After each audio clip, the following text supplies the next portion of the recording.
Good evening, everyone. Welcome to the Advisory Plan Commission for McCordsville on this Tuesday, February 18th.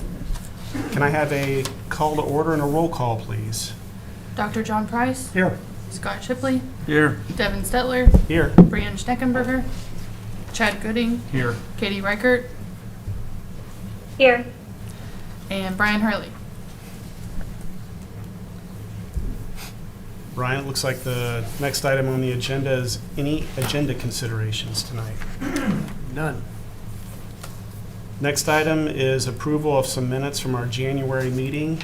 If the board has had an opportunity to review the minutes, I would entertain a motion. I'll make a motion to approve the minutes of the Dr. January meeting. Dr. Price has made a motion of approval of the minutes. Do I have a second? Second. There is a second. All in favor, say aye. Aye. Any opposed? Motion carries. Thank you.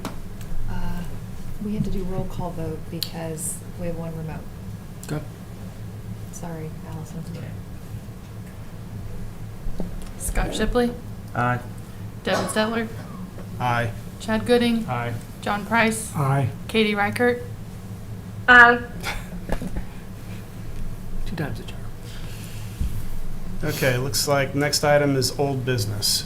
None, sir. None? Good. Next item is new business. First item under new business is PC-25-001.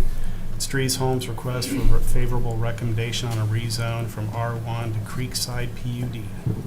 Thank you. As is customary, staff will give a real brief factual presentation Hey, Ryan, on. real quick, I have to recuse myself from this one because Okay. of easement. Thank you. Yep. Considerations. So we'll just give a brief presentation of the facts of the case, and the petitioner will come up to present the project. So Creekside, this is an approximately 80-acre site shown in the aqua color on your screen, bounded by the ditch to the north. It's a little bit shy of the east property line of the parcel on the east side. 750 north is the boundary on the south side, and Carroll Road, or 700 west, being the boundary on the west side. Zoning in the area, to the north is R1 zoning.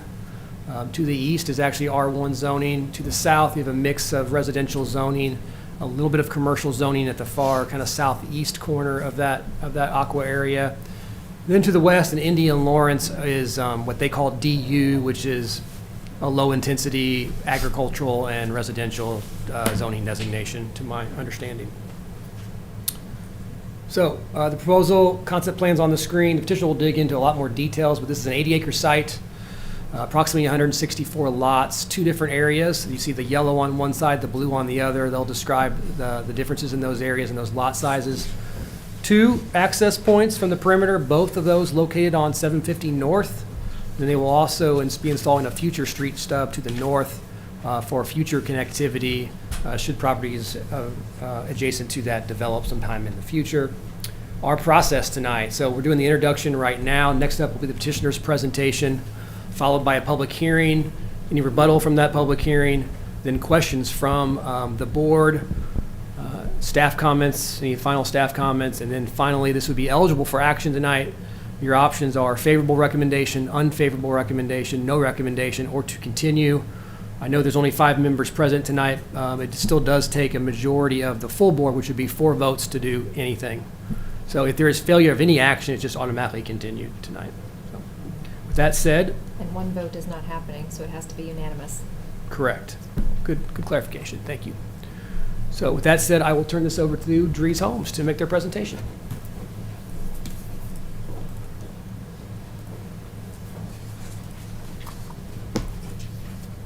Hi, Caitlin Dofer, Land Acquisition Manager with Drees Homes, and we're pleased to present tonight the Creekside neighborhood. Next slide, please. To introduce you to who we are as a builder first, we are a semi-custom family-owned builder who's been around for 96 years. We've been in the Indianapolis market for the last 20. And next slide, please. And what really sets us apart from the other builders, we really focus on customer care and quality. We are a smaller builder. We close about 220 homes a year compared to some of the other national builders in the area. And we really focus on our CARE initiative, which is all about customer service and the best quality build experience possible. So that's making sure that we communicate effectively with our buyers, always doing the right thing during the build process, building relationships with our buyers, and focusing on that exceptional quality. And all of those things add up to an over 91% of customers would recommend us to family or friends. And then looking at who our buyers are, we serve the discernible buyer. So we are at a higher price point, which means that our buyers are often discernible buyers who focus on quality first and foremost. And then that brings us to our project. As Ryan mentioned, we're about 80 acres on the northeast corner of Carroll and 750. And our concept plan, I would like to point out that this is just the 80 acres to the west, and we have segmented off 10 acres to the east. That will be a separate petition, separate user. So this petition tonight is just looking at the single-family residential shown. We are anticipating 25% open space with our concept plan. It's been designed to maximize as much tree preservation as possible. So on the site today, there's that north-south tree line that's going to act as a divider between our area A and area B. And there's also an existing tree line where the creek is to the north. We are going to preserve that and put a trail system up there, and that's according to the town's thoroughfare. We're also going to install perimeter trails and an internal trail connecting to that northern trail as well. We have 2 entrances, both boulevarded, and they've been designed specifically to make sure that no lots front that main drive. So residents are going to drive in with tree-lined streets, and then both entrances are going to end in a really beautiful landscaped park area. Next slide, please. One item that I do want to point out, the town is looking to realign County Road 750 with the CSX railroad crossing, so it's a little safer. We are in support of that, and we're actively working with the town to make sure that that is fully designed at the time of primary plat. And then looking at the amenities on the site, I do have a blown up visual of that park space to the right, which is the terminus of our East Boulevard entry. And that's been designed to make sure that any lots surrounding that park is well insulated and buffered and has the privacy that they need. And then for the other areas, we do have a pretty good amount of park space right over here. And our PUD proposes that we will either do a pool with a pool house, or we'll have 3 of the following amenities, either at that location or somewhere else in the community.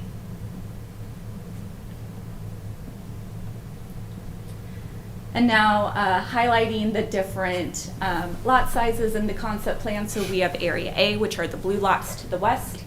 That is our larger lot portion at 85-foot wide lots, and there will be 77 of those. And then Area B, which is the yellow lots to the east. That will be 60-foot wide lots, and there will be 87 of those. So total for a max of 164 lots.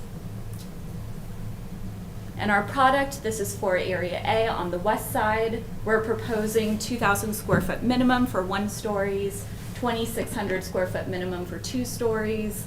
These are going to include options such as basements, side load garages, 3rd-car garages, outdoor living areas, and sunrooms.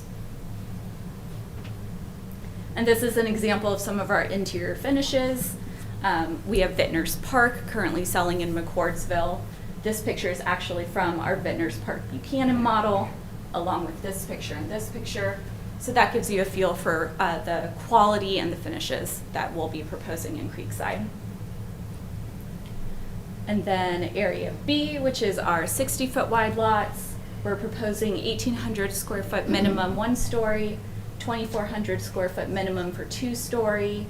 And these options will include basements when the floor plan allows, which just means when the floor plan is specifically designed to option a basement, we will offer it, as well as outdoor living areas and sunrooms. And here's some examples of the finishes for this line. It's the same exact finishes across all of our product lines. These will just be slightly smaller houses on slightly smaller lots, but the quality is exactly the same. And then to highlight some of our architectural standards, which are in the PUD, we will be offering dimensional shingles, offered in 3 different colors. All siding is going to be brick, stone, wood, cement, fiberboard, or stucco, absolutely no vinyl. Area B is going to have 30-inch brick or stone wainscot on all 4 sides, plus 2 siding colors or materials. And then area B is going to be 50% of homes will have 50% brick or stone on the front elevation, with the remaining 50% of homes having that masonry wainscot and 2 siding colors or materials. There will be rear elevation enhancements on lots backing up to County Road 750 and Carroll Road. Those have been identified in an exhibit in the PUD. All homes will have a covered entry. We also have window requirements depending on if it's a 1- or 2-story home. We've committed to offering basements in Area A.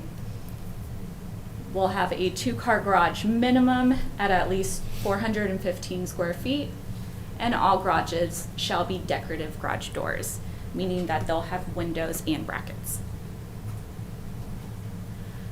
So where are we in the process? We've presented to ARC last month. We received a favorable recommendation on our product. We had our neighborhood meeting last week, and we are at Plan Commission tonight and respectfully ask for a positive recommendation.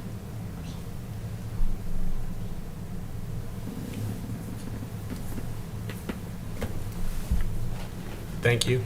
Thank you. Any initial questions or comments from the board before I open it up for the public hearing? Brian, this item does require a public hearing. I would like to, at this point, to open it up to the public. If anybody from the public wishes to come before the board and ask a question or make a statement regarding this matter, please do so. Go ahead. Sir, you can go to the podium.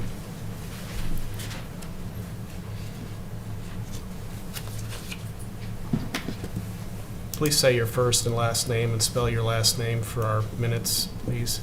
My name is Ned, N-E-D, Hart, H-A-R-T. Thank you. My family, my brother and sister are here with me. We are property owners at the corner of 800 and 700. This property has been in our family for well over 100 years. It is divided into a subdivision for a residential home, my parents' home, the original home place, and then the surrounding 38 acres are rotated between corn and beans. As I say, this property's been in our family a very, very long time. We see evidence of movement all around us. We're just about the last island left, other than Dan Vale's property to the east of us. I do have some questions. We were approached, my brother and sister and I were approached to grant an easement across our land to the east for sanitation. We denied that request. I'd like to know where that sanitation line is going to be placed now. Can someone answer that? We'll get all questions answered at the end of the public hearing. Okay. I'd like to know what type of study has been done on increased traffic flow. I understand, it would appear to me that you're anticipating most of this to come down 750, obviously because of the 2 entrance points there. It's also my understanding that there'll be a roundabout at 800 and 700, which is new. Am I correct on that? Well, sir, we'll take your statements here, and then we'll come back and answer them for you. Okay, I'd like to have that answered. And I'd like to have an opportunity to question again the information that you give me. I'd like to be clear on what study has been done on impact on schools. I'm assuming there'll be more than one family that will be living in this area, which that's great for the future in the community. But what's been taken into account regarding the impact on future school situation and new pupils? Also, if there's an HOA, is this HOA going to allow rental property inside the A or B? Airbnb, Verbo, what are the tenants? Maybe Dries can refer to that. How is that to be addressed, as an example? I'd also like to have just final verification. I think I missed the first number of the values for A and the values for B.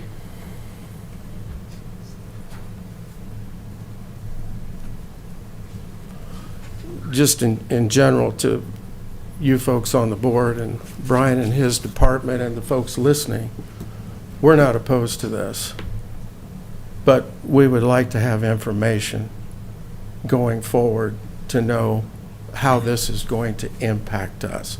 And I'm especially, last piece, I'm interested in future road development on 700. So at our corner, straight down here, if it's known, because day and night, traffic gets backed up in both directions, early of a morning and then 5, 6 o'clock. What's on the docket for the future regarding Carroll Road itself? Because are you going to be coming to us asking for easement access and/or take property from us via eminent domain when it comes time to widen Carroll Road, and/or is there a roundabout planned at this intersection straight down here? We'd like to know that also. Thank you. Thank you, sir.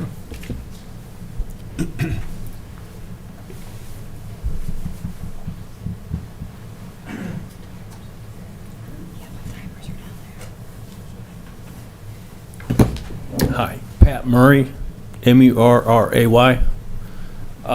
I live just right over there next to Dan, and my concern is this creek that's running down through. There's actually a ditch. It's the discharge from the water treatment plant. And I don't know where the actual force main might go for the sanitary sewer on this whole thing when it's all said and done, but is the current water treatment plant sized enough, and also for future development? I know that they doubled the size, but is it still gonna be adequate? And when it's not functioning properly, those people that are along that north side of that little ditch are gonna get a whiff. Because I get a whiff every once in a while, because that thing, it fails every once in a while. So just so, you know, Dries is aware of that too. It's, those are pretty expensive houses to have a little whiff of sewer there. So that's all I got. Thank you.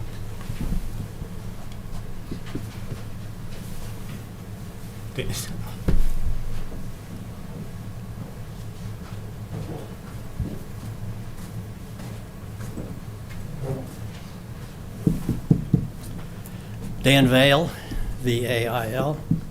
I'd like to commend Ned and Pat for their comments. Some of those are my concerns also.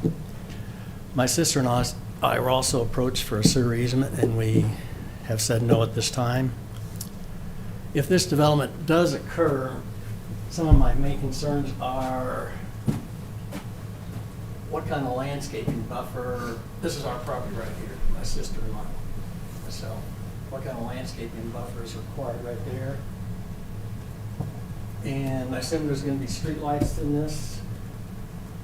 My sister and I live to the north of this property, is there, I don't know if I'm using the proper language, cutoff lighting, and we wouldn't have to look at possible street lights.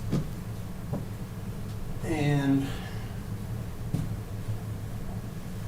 like I say, our farm is, it doesn't really show it right here, but it's north right up here.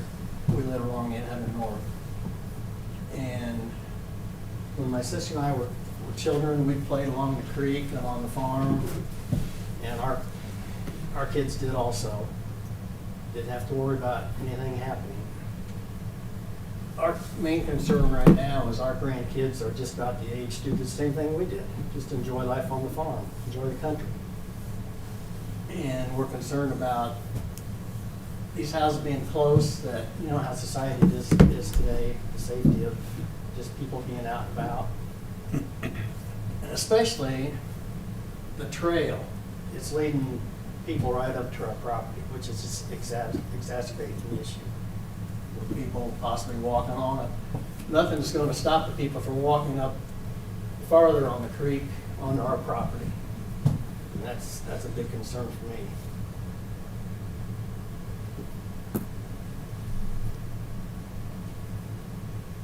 I think that's all I have this time. Thank you. Thanks, Dan. Ma'am?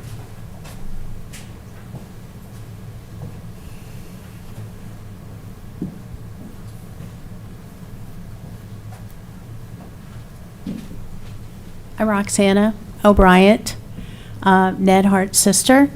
And we also, obviously, I live on the property at this time, which is Carroll Road and 800 North. A few follow-up questions. I'm interested to know what that additional 10 acres is planned to be. I think which is right here. Impact study for that. Are those additional businesses? How will that be developed? Also, I care about those neighbors that are south of 750 North, even though I don't live there, I'm living north of that. In this area? And how all of the different vehicles dumping out on 750 are really going to affect those neighbors who are already established right there in that subdivision. So many people, like my brother said, Carroll Road is just packed. I think it's because of Meyer. I think everybody's going down to Meyer. That's that's kind of my strategy of why it's so congested most of the time. But curious as to, I think, ma'am, that you might have brought this up, but 750, that road is really in disrepair. Actually, Carroll Road from 800 south to Meyer continually. It's a very narrow road, and I think just recently had some potholes repaired, but gets a lot of traffic. So my question then would be the 10 acres, the impact study to the south, that subdivision, hopefully they all are aware of this. I would assume that they also received a letter, and any comments from them, because is that where you live, sir? On Cindy Drive. Okay, see, I think that's important that Okay. that they're able to comment. And then the roads themselves, because that is a very narrow road, 750 north, and then going over the railroad track. So thank you for listening to my comments. Thank you. Anyone else want to make a comment? Sir? My name is Phil Mueller, Mueller. I live on Cindy Drive, which is just directly across from the west entrance to the new. And I'm afraid with traffic coming both ways, even though we are a dead-end street with not many houses, is there going to need to be a four-way stop there? And then my other question is about utilities and services. Currently, our neighborhood is completely on septic systems, and are they going to bring sewers in and make us hook to a sewer since they're going to run up? Obviously, they're not going to put septic systems in this subdivision. Or water, or on wells, or gas, because there's no gas in our neighborhood. It's all It's either electric or propane. And those are really my major concerns besides what other people have already brought up about the traffic and stuff, so, Thanks, Phil. thank you. Ma'am.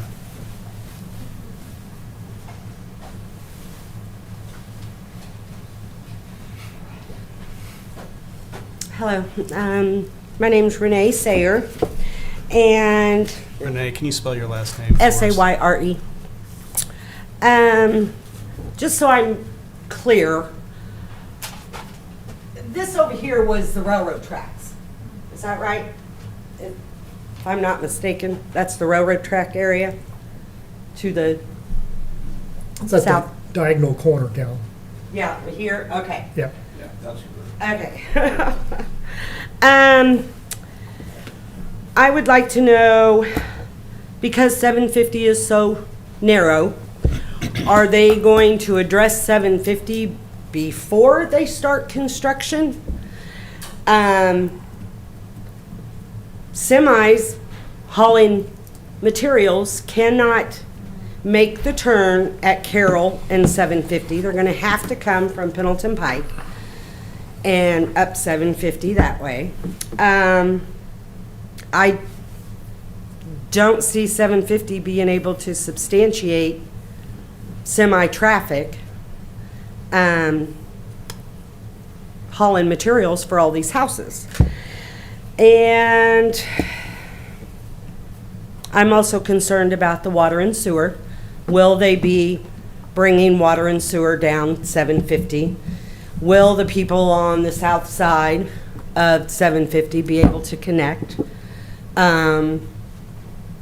I know it was proposed years ago, but Cindy Drive did not want water and sewer, so the rest of the people on 750 could not connect. Well, it didn't come down 750. Let's see.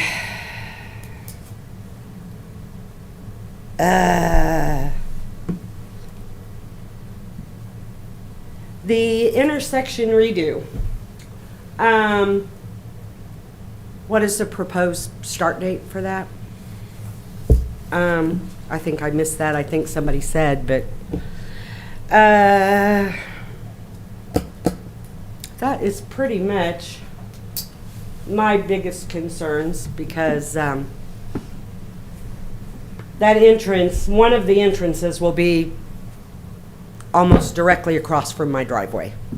So I'm very concerned as to how this is going to affect us and our property right across the street. So, and the widening of the road. So, thank you. Thank you. Anyone else like to step before the board? Sir?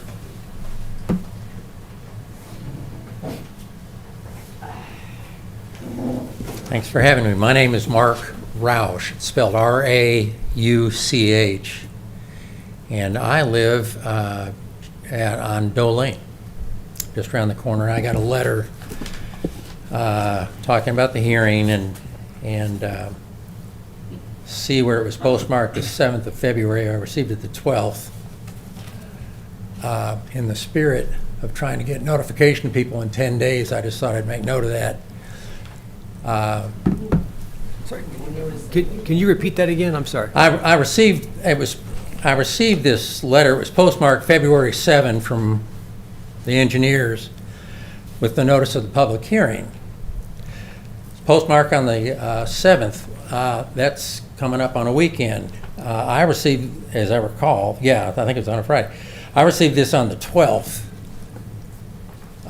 People have plans, and not all of us took time to stop traffic, get out, and use our cameras to get a QR code as to the dates when this was going to happen. So this was kind of short notice for me.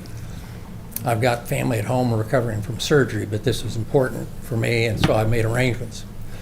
So my biggest question I really appreciate, first of all, having a hearing so that we can talk about this and just get it out. We all want to be good neighbors, but we want to be good neighbors both ways.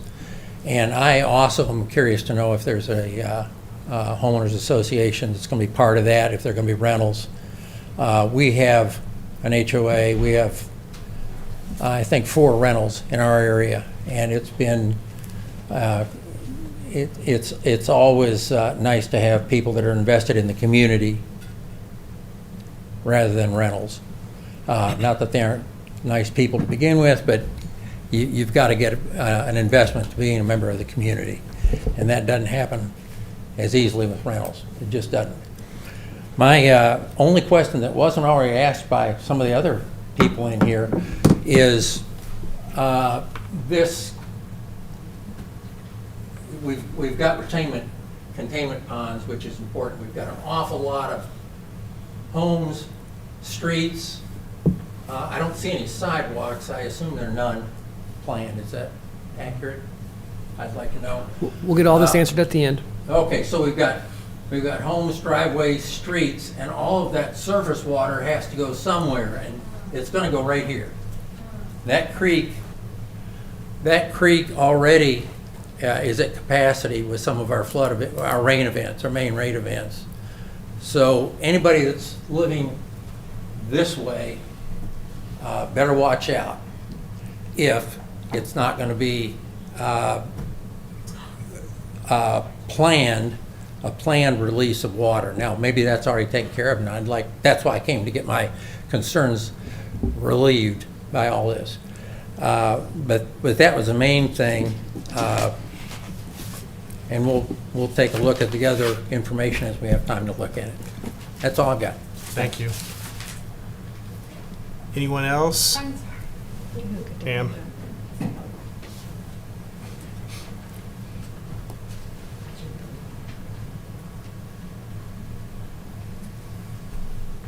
Hi, Alicia Morales, Morales. And I live right here on Vale Road down the end of the street at 800 and 700. And my concern is mostly with the traffic too, and just thinking people coming down Oleo Road will now start cutting down 800 to get to Carroll and go south.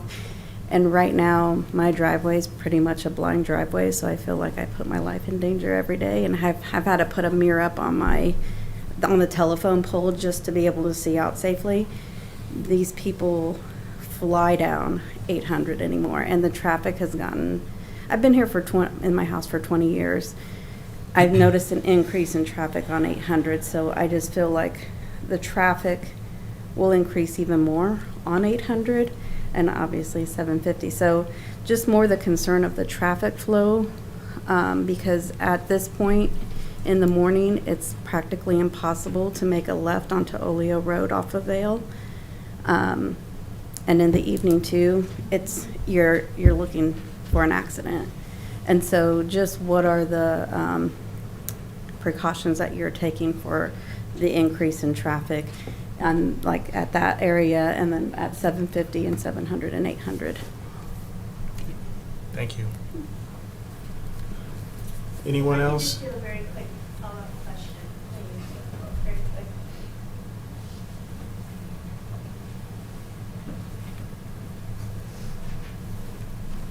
Roxanna O'Brien again.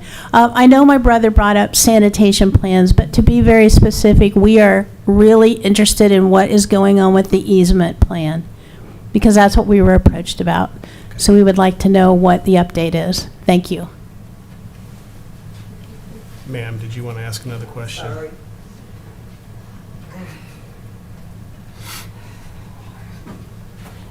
Renee Sayer again.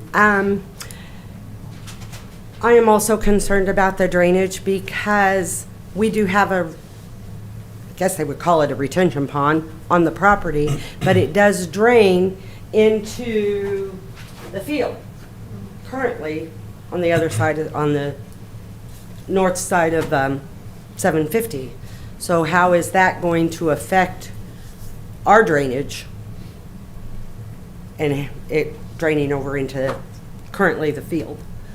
So, thank you. Thank you. Ma'am.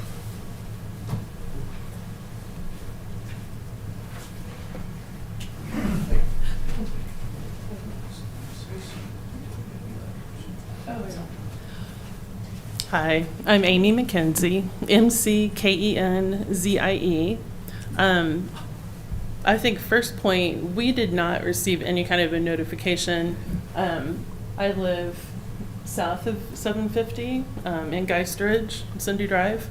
So, you know, I think my neighbors just tipped me off. So that's concerning that we didn't get any information.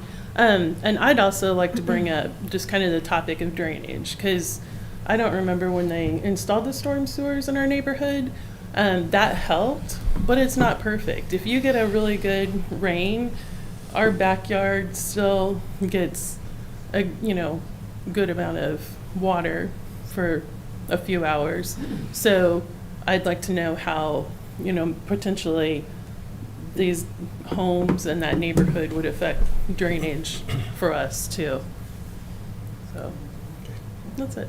Thank you. Yep. Anyone else?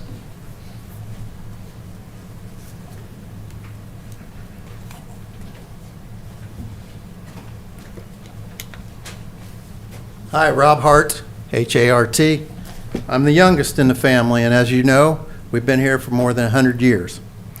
As an engineering student, my concern is you have to do an impact study of several different kinds to start with. And so my concern is, what is the impact for this corner, and that road, and this road? Okay? So basically, 3 sides to this square that's going to be developed.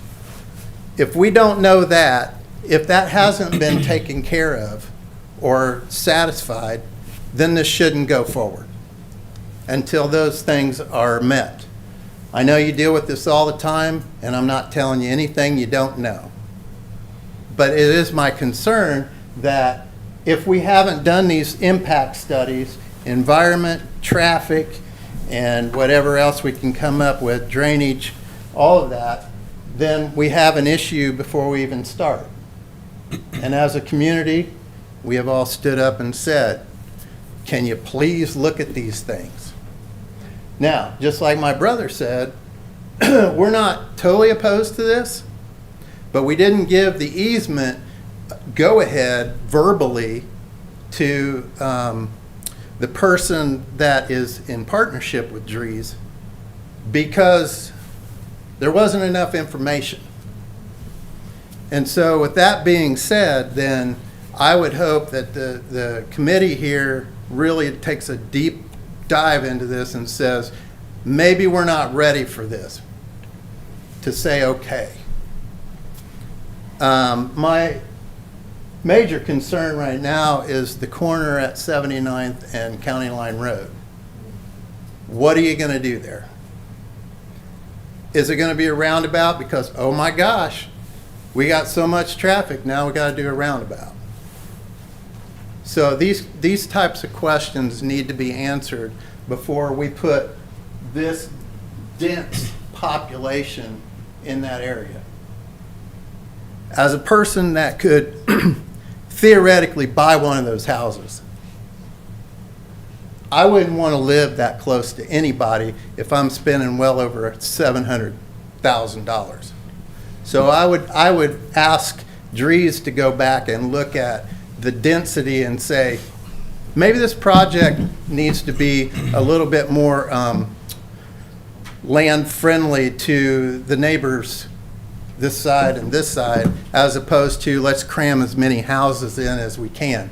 Because we know that when we do that, we have these issues.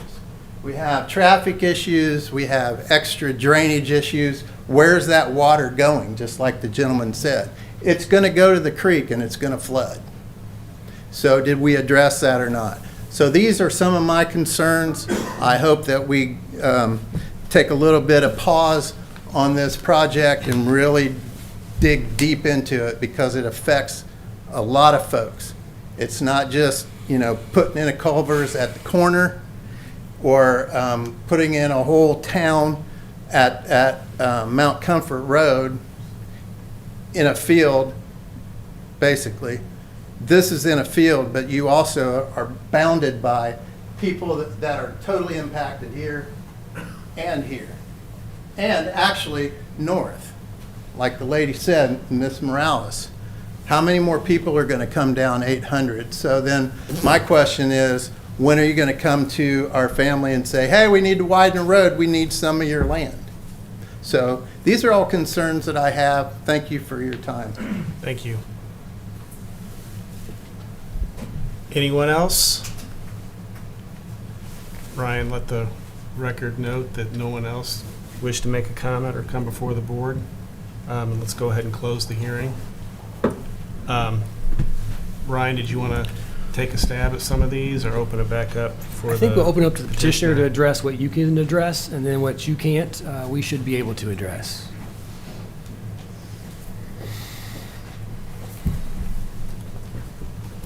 Okay. First of all, I want to thank everyone for coming and for providing their feedback. We took good notes, so I do hope to answer as much of them as I can, and if I miss anything, please let me know. As far as whether or not this will be HOA managed, it will be. This will be a private HOA.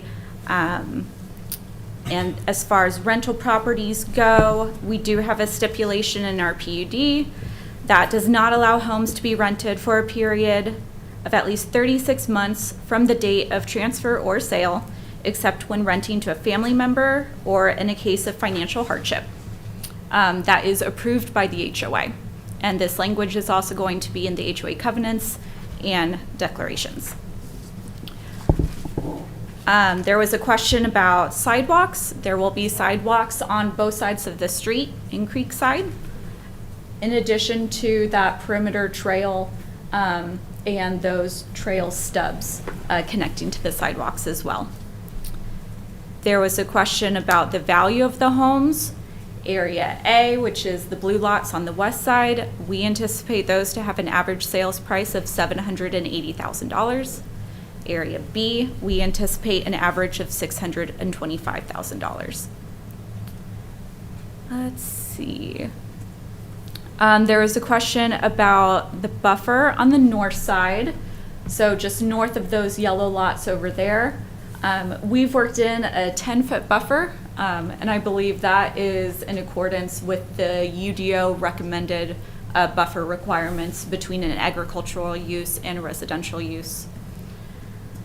As far as the 10 acres on the east side, when we filed our petition, there was an anticipated user for those 10 acres. As we've gone through this review process, that user has since dropped out. So it is undetermined at this point what that use or user will be. But we are keeping in mind, we want a buffer along the east side to anticipate any kind of use that could go in. I will also say too that we are open to being the user. No matter what happens, that will be a separate petition that goes through the review process and will be presented to the Plan Commission. Let's see, road improvements. So County Road 750 North, we are anticipating the required A-cell-D-cell tapers at both of our entrances. The PUD also plans on a road expansion on the north side of 750, and that will be a 4-foot expansion on our side.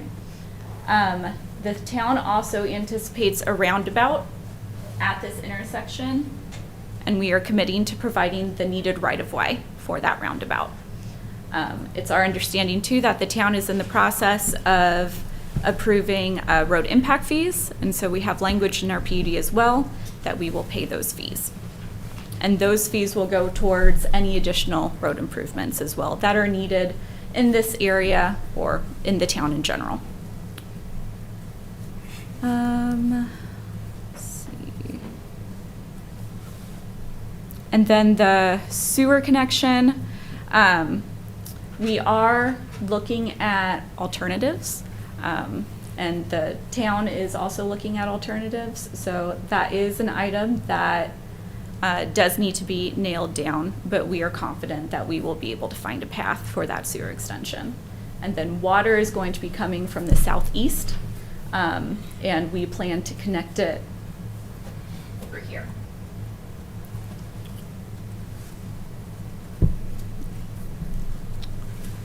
I believe that's everything, but Ryan, feel free to call me out. Sure. I'll jump in with a few things. I'm going to leave some for you, Mark. School impacts. The schools, we do not do impacts fee studies for the schools. And Scott, feel free to jump in.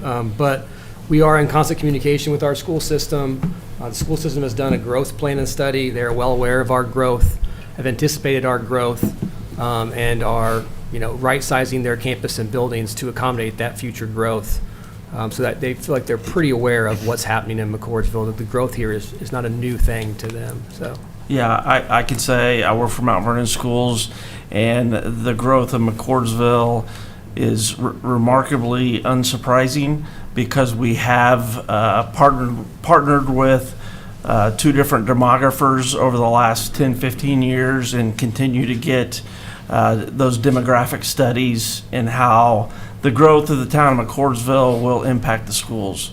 So we do a great deal of long-term planning at the school district, and we're well aware of the number of students and the growth in the homes, bringing more students to our schools. Thank you. Streetlights, yes, all McCordsville streetlights are cut-off streetlights. That's a standard approach for us. And we include even a restriction on backlight, uplight, and glare, which is referred to as bug ratings. And so we have some pretty restrictive streetlight standards that I think do a pretty good job of being dark sky friendly and keeping the hot spots, if you will, to a minimum. In terms of people going off trail and onto adjacent properties, you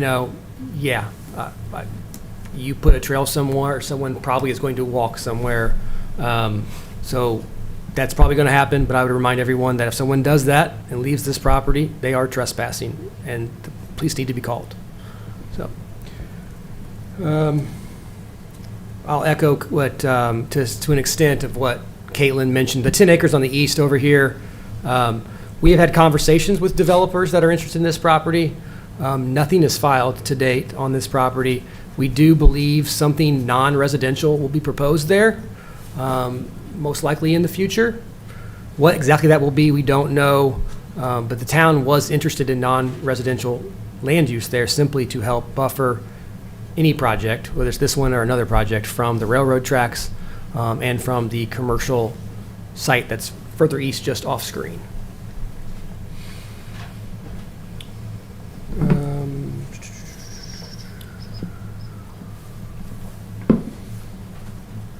Rentals is covered. I'll also echo what Caitlin talked about with the rentals.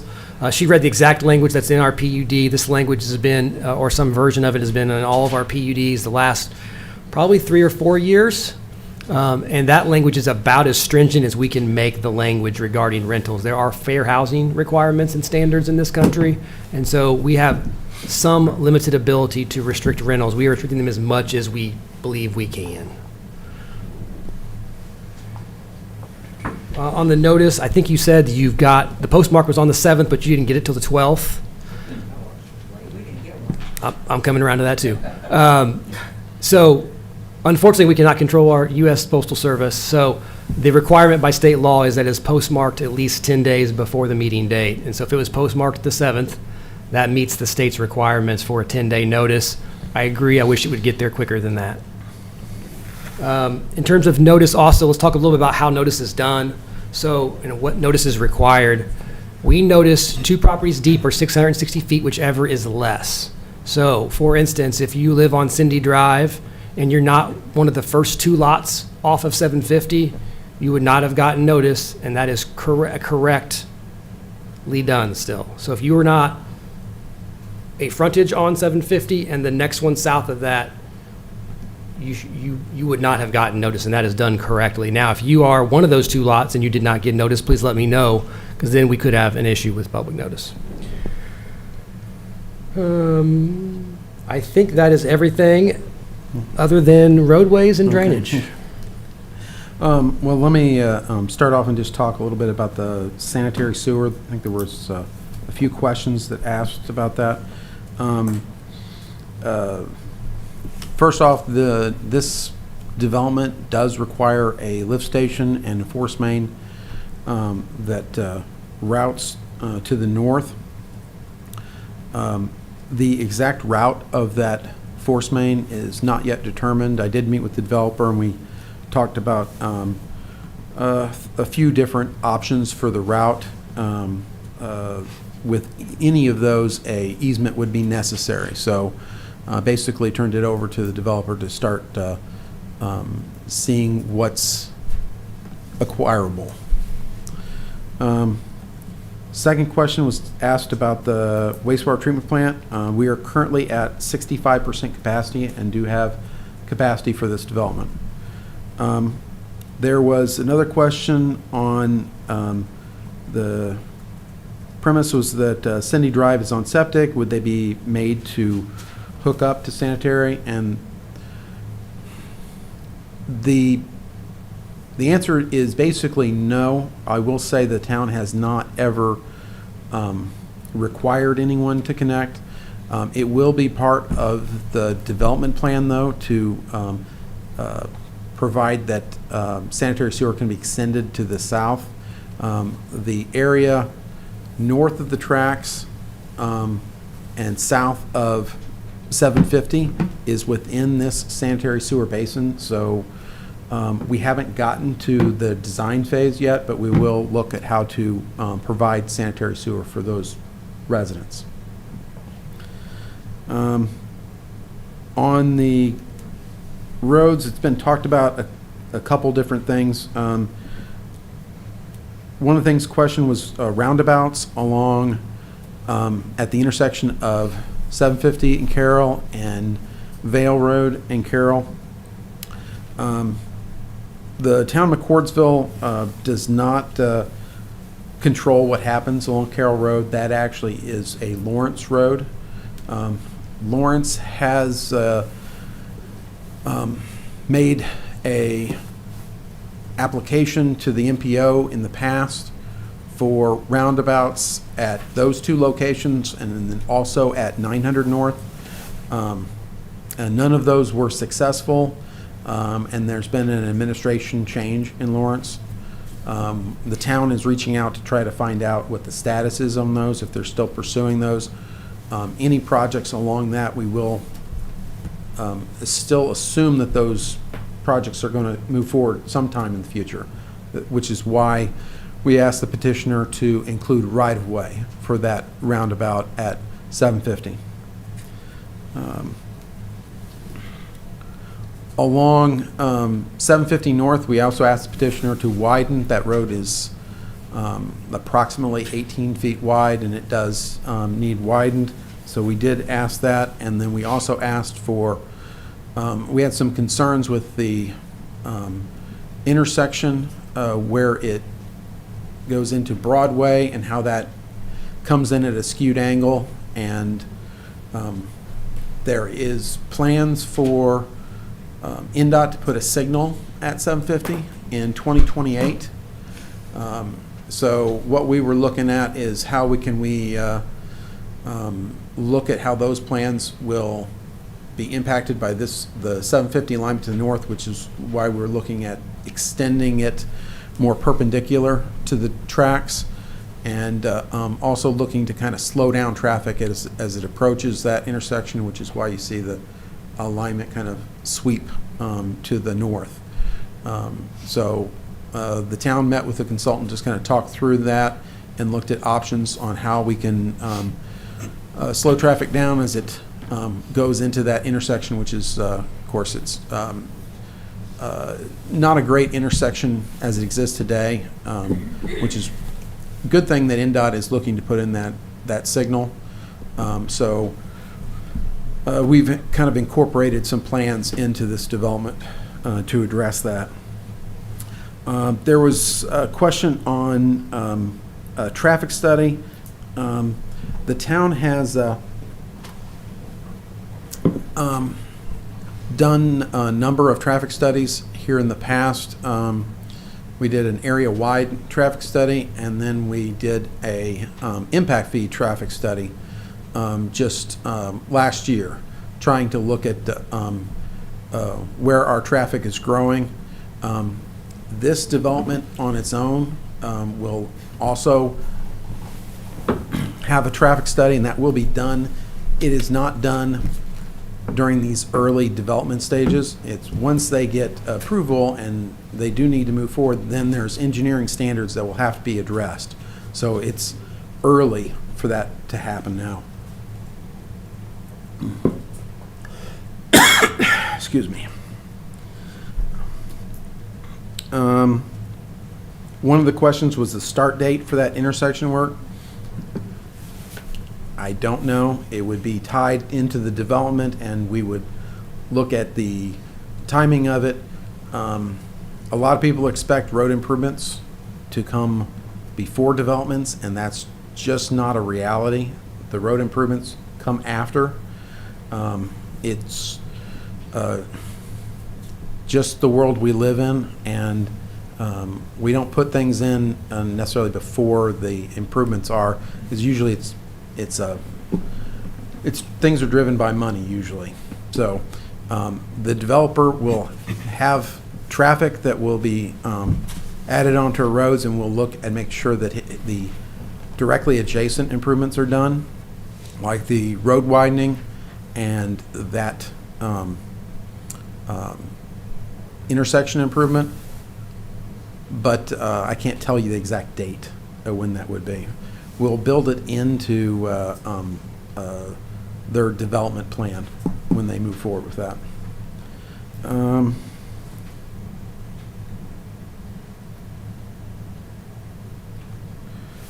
Drainage questions. The developer is required to follow the town's stormwater management ordinance. So right now they're showing on their 3 detention ponds. They are the developer's estimation of what detention pond area they need. That's just an estimation.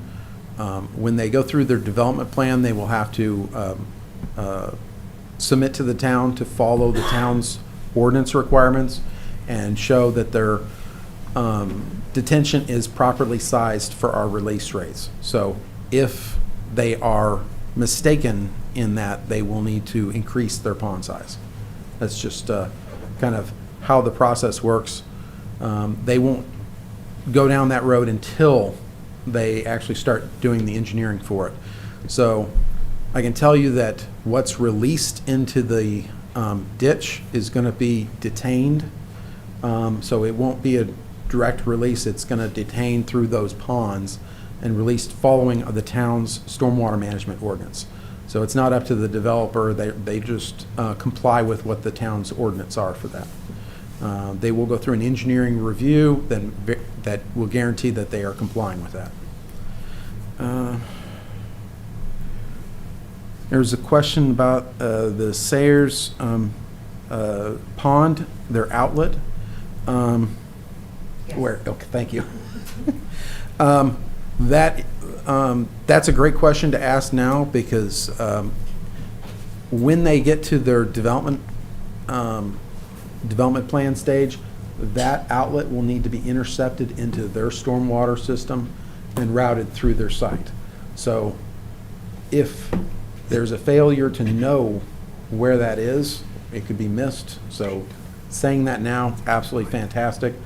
Hopefully the developer will be making notes, and then we'll make sure that we incorporate that into their development plan. Okay, because the town, I don't know, whatever they did on Cindy Drive with the retention of water, Yeah. and then they ran a pipe under the road for us, because it somehow affected us, the other end of the road, and ran it into the field, so I definitely would be concerned about that a little bit. Yeah. Let me talk about that too. Question was brought up how the Cindy Drive would be, how the drainage would be impacted. Years ago, the town went through and they were having drainage issues in Cindy Drive. The existing outlet was not functioning, and so the town did a project that extended a storm sewer that ran from the ditch all the way up to the Cindy Drive development, and then put a number of outlets, I shouldn't say outlets, a number of beehives or drainage inlets on the site to take that water. I will say that it's not a perfect system because we were still relying on some of the existing infrastructure to function, and the outlets just guaranteed that the drainage would continue to function up to that level. So I will say it's not perfect, and it wasn't perfect when it was put in. It was trying to address the outlet issue. There wasn't a great outlet for you. So how this would be impacted, that storm sewer that exists today still will exist with this development, so that will not be impacted. The same issues that you're having today will likely still be the same issues you're having after this development. This will not really change that. Your drainage shouldn't be impacted at all by this development. Let me see.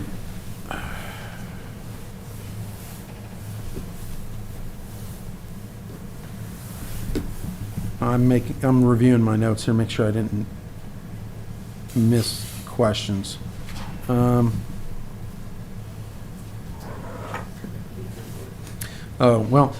Traffic, there was a question about traffic on Vale or just in the area. That'll be addressed in the traffic study. I will say that the town has also put in place road impact fees, which will help the town to address any other road issues. Now, it's not specific to this development, but it's another funding option for the town that the town has implemented to help offset development impacts from the roads. So that's the town's commitment to continue to address traffic issues.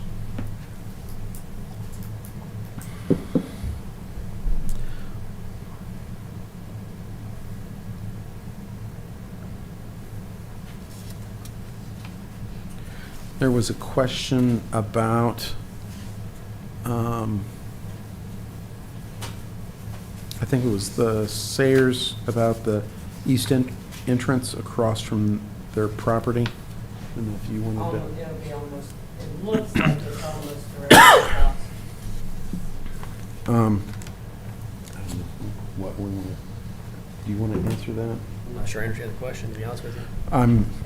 I'm assuming she's got concerns about light from the entrance or from traffic or impacts to your drive. I forgot they said they're adding 4 feet to the North side of the road, so that will help. And basically, it's going to be the increase of traffic. I mean, it's already sometimes hard to get out of the driveway. You don't dare back out. We're also attempting to slow down traffic there with the way it is right now. It comes into that kind of skewed intersection where you can't actually see what traffic is sitting at the Broadway intersection. So we're going to try to slow it down as it approaches there. So hopefully that will help as well. Doesn't that have a 30-mile-an-hour speed limit? 750 does. Yeah. I think people may not be driving that speed.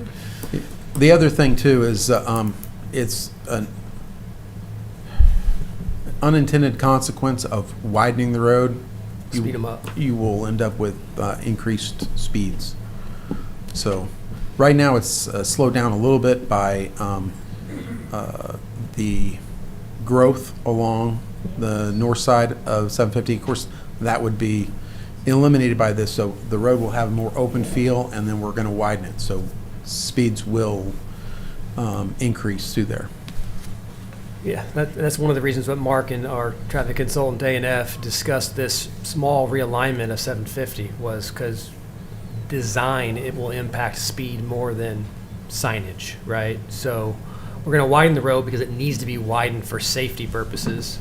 But then how do we slow it down and create a better approach across the railroad tracks and towards what will be a traffic signal at Broadway in the future?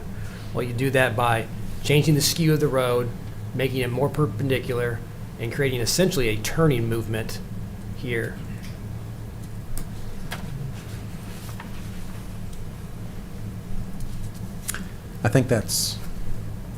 I hope that's everybody's questions. There were a lot of questions. Kayla, did you have anything else to add? Okay.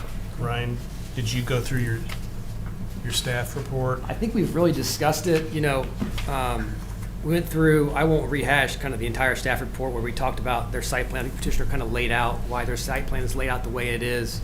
It's a well-designed layout. I'll just say, natural barrier between the two product types is a really good way of doing that. They've got ample buffering along the perimeter, the south and the west perimeters of the site, in addition to the north, utilizing the ditch and what will be the county's regulated drain easement along that ditch as well. From a density perspective, this is certainly in keeping with the area, in keeping with what our comprehensive plan calls for in this area. Amenities, petitioner laid those out pretty well, along with their home product. The ARC did give a favorable recommendation to the home product at their meeting last month. And then the last part of our staff report was really just about the roadway issues, and I think we've kind of discussed those again. The key for us was making sure that the two entrances, were appropriately designed with accel, decel lanes and passing blisters. Petitioner is committed to doing that. That the entire roadway across their frontage was widened by 4 feet. When that occurs, within the road will be restriped, and you'll have two 11-foot lanes instead of two 9-foot lanes. And then, again, the small realignment as we approach the railroad tracks being very important to get done, and they're dedicating the right-of-way for a future roundabout at Carroll and 750 should Lawrence move forward with that project. They kind of addressed our concerns from a roadway perspective. Any additional questions from the board? Yeah, I've got a couple questions. The first one, I'm just looking at, the facing the separation on Carroll Road to the west. You're talking about, there's existing tree structure there, correct? Where at again? Along 750 Carroll Road? Yeah. Excuse me, along Carroll Road. Carroll, 700. yes. There's a lot more on Carroll. Are those trees going to be removed? I think your plan was to keep them as much as possible and then install the mounding behind the existing trees. Yeah. And the mounding was going to extend the entire length of right on Carroll? Correct. And also along 700? 750. 750, no, yes, 750? Yep. 750 with the widening for 4 feet, is that going to remove most of the trees that are currently On along there? 750, yes. Yes. Okay. Yeah.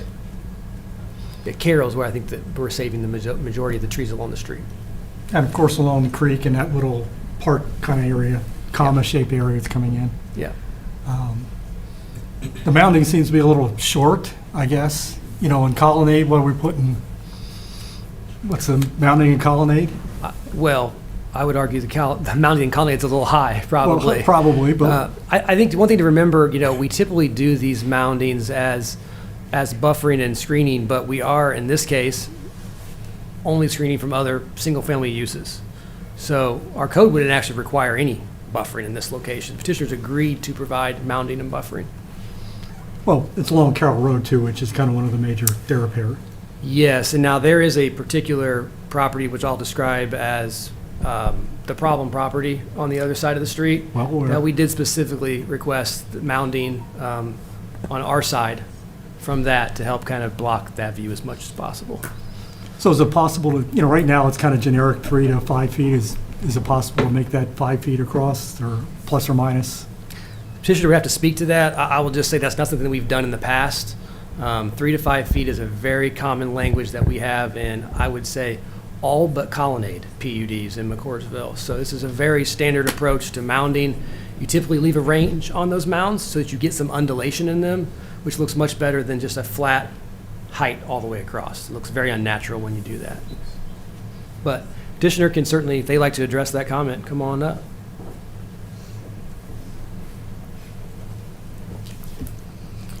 We certainly want to create a really nice buffer along Carroll and 750.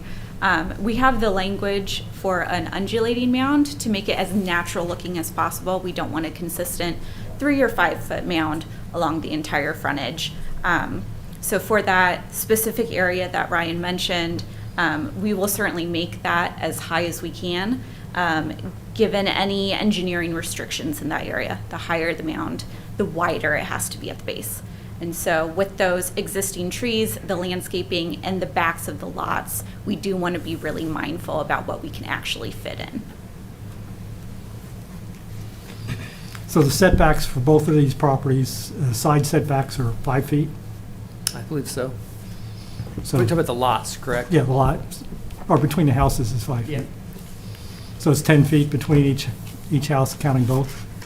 I thought I read 6 feet. It's either 10 or 12 between houses. I got to look at it. I think I read 6 feet on both It's sides. 5 in Area A and 6 in Area B. So you'll have in Area A, 10 feet between homes, and Area B, 12 feet between homes. Nope, I'm in the wrong PUD. Hold on.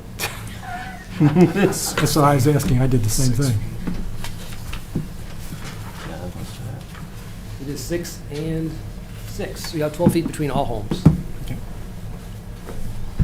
Now with the sewers, do we traditionally approve a PUD like this without having a detailed sewer plan in place? Yes, the final construction plans, like for instance, if they can't get a sanitary sewer route through it, the project's going to die. So the engineering comes after. It's up to the Plan Commission and the Town Council if they like the development, they want to move forward with it. If that happens, we'll work through the details. I've provided a few different routes that are possible, and they're just suggestions from me what would be an acceptable route. If the developer comes up with a different option, we'll review it. But those engineering details won't happen until an engineer is brought in and starting to look at details for this. But if a route is not possible, then yeah, it will end up killing the project. But it's early they're not going to have all their I's dotted and their T's crossed at this stage. It's way too early for that.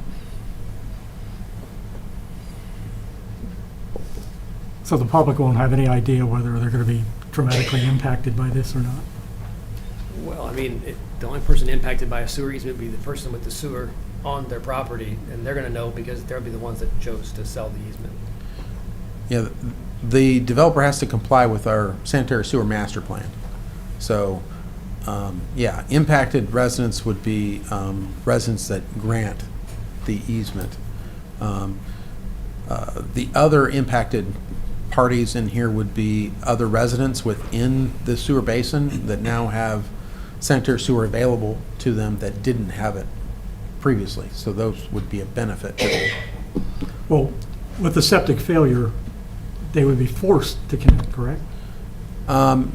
We have not, the town's not forced a connection, but if there was a sewer within, I believe it's within 300 feet, the regulating body for septics, which is the county health department, would not issue them a permit to correct their issue, instead force them to. But it would not be the town. Yeah, the net impact to the citizen is the same though, right? Yes. Yeah. If the town directs it or with the county health department directs it, it's still the same impact to the property owner. But I would suggest that that's a benefit, not necessarily a negative impact, because if your septic is not functioning, then your house is quite not livable. So this is a really good thing for you to be able to connect if you have to. So what is the connection fee? The connection fee is set by ordinance with the town. It's $4,500. That's the fee to the town. You would also have whatever plumbing costs to connect to the sanitary. So there's no fees for extending from the master line to the house property? That's not what I said. It said whatever the plumbing costs are. So if... Well, going from the sewer line to the house. Yes, that would be on the resident. It's on the resident. Going from the existing sewer line going down, say, was it Cindy? Yes. There would be a charge for that. The town doesn't have a project to do that, and I'm not envisioning that we will extend the sanitary sewer down Cindy Drive. It's likely we'll punch a line over towards Cindy Drive, and at some point in the future, the town would look at a separate project to provide sanitary sewer to the residents on Cindy Drive, but it would not be with this development. The developer is required to essentially extend it to the extents of their property, not to service all the adjacent properties. So, for instance, the residents on the south side of the ditch, or not south side of 750, we'll probably look at how to service them and have either laterals put in or a method to extend to them. Cindy Drive will likely have something at the entrance that we can extend down Cindy Drive in the future.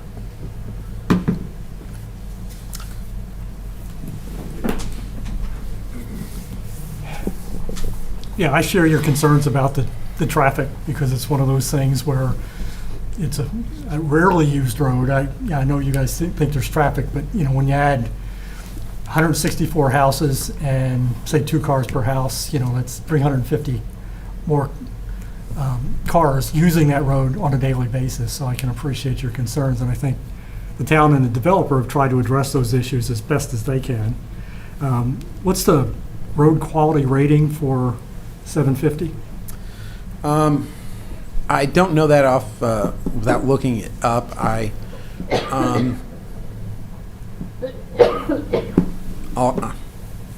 know it's below a 7. So it's either, well, I should say it's either a 7 or below, but I can't tell you without looking it up what it is. I will tell you that when this construction is done, very likely that road will deteriorate quite a bit, and usually what we do when we have something like this, we do a widening.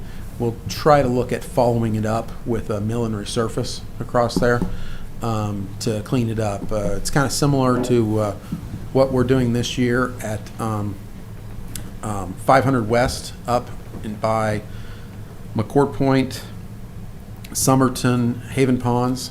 All the developments that happen on that is really worn down 500 West, and we were kind of planning for that, and we planned that improvement as part of our CCMG grant application that we got. So we funded that through the state, so we're paying 25 cents on the dollar to get that done. This would likely be something similar.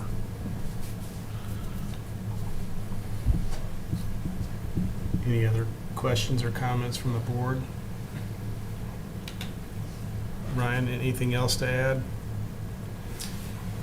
I don't think so. Excuse me. I don't think there's anything else to add other than staff is in support of this petition. We would certainly recommend a favorable recommendation tonight. I'm happy to answer any of the questions you have. I just have a comment. I want to thank everybody for your comments tonight that came forward. I appreciate the petitioner and staff answering. There was a number of questions, so I appreciate you answering them. I feel like did a nice job answering them, and I appreciate everyone coming forth with your questions. I think part of the sewer question is too early at this point in time to answer that, so I appreciate that as well. If there's no further discussion or comments from the board, I would entertain a motion on the matter. Remember, this does have to be unanimous, correct? Yes, because Chad's recused himself. Yeah. So.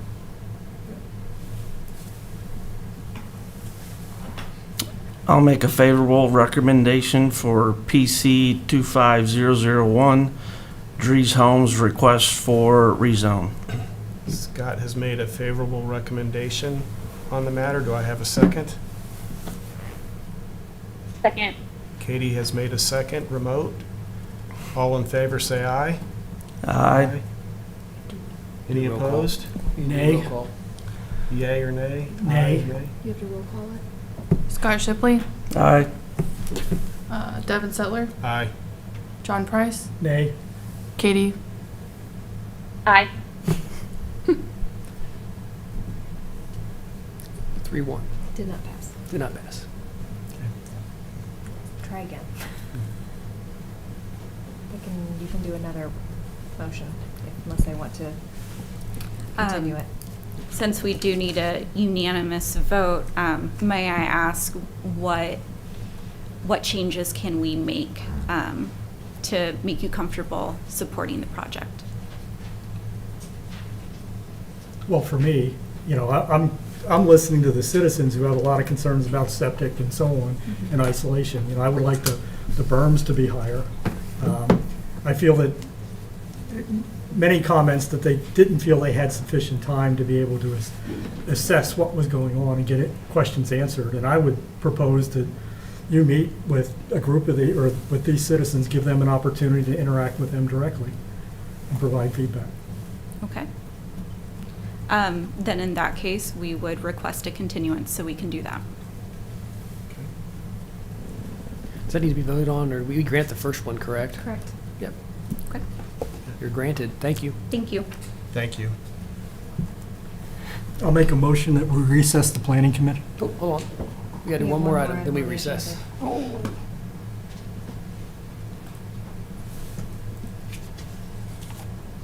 Item B there. Right, looks like we have another item under new business. BC-25-005, D&D Vales Trust request for a favorable recommendation. Yes, sir. Let me get to my slide here.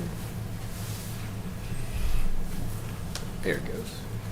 So, request to rezone a property to R1. The town is assisting the petitioner with this process, so we'll be the folks to present tonight. The petitioner is available, is here tonight, but we're not requiring him to speak unless he would like to.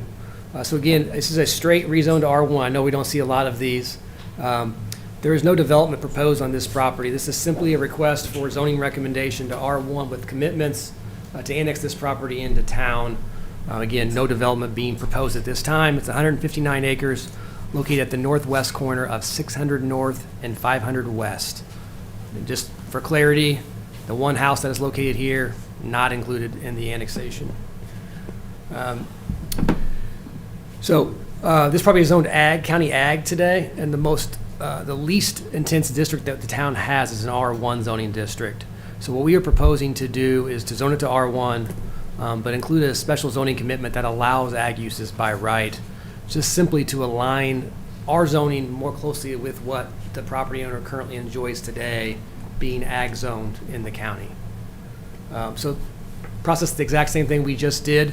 We would move straight to public hearing at this point in time, and then we're happy to have any questions following the public hearing. Okay. That's it for me.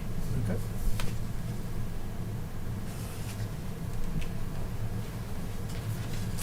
Good evening, Mr. President, members of the Plan Commission. My name is Brian Toohey. I'm an attorney in Indianapolis. My address is 50 South Meridian. My last name is Tuohy. I'm here this evening very briefly representing the Indianapolis Airport Authority. As you might recall, the Indianapolis Airport Authority operates a airport just off of 600, formerly known as Mount Comfort Airport, now called Indianapolis Regional Airport. And one of the airport's runways is lined up in a direction from the southeast to the northwest in a line just south of this site. The Indianapolis Airport Authority is not objecting in any fashion to the rezoning of this. They support McCordsville's growth, but they would appreciate that the minutes of this meeting, this Plan Commission meeting, reflect that if the site is developed in any fashion, there will likely be aircraft operating over the site because of the direction this runway is located.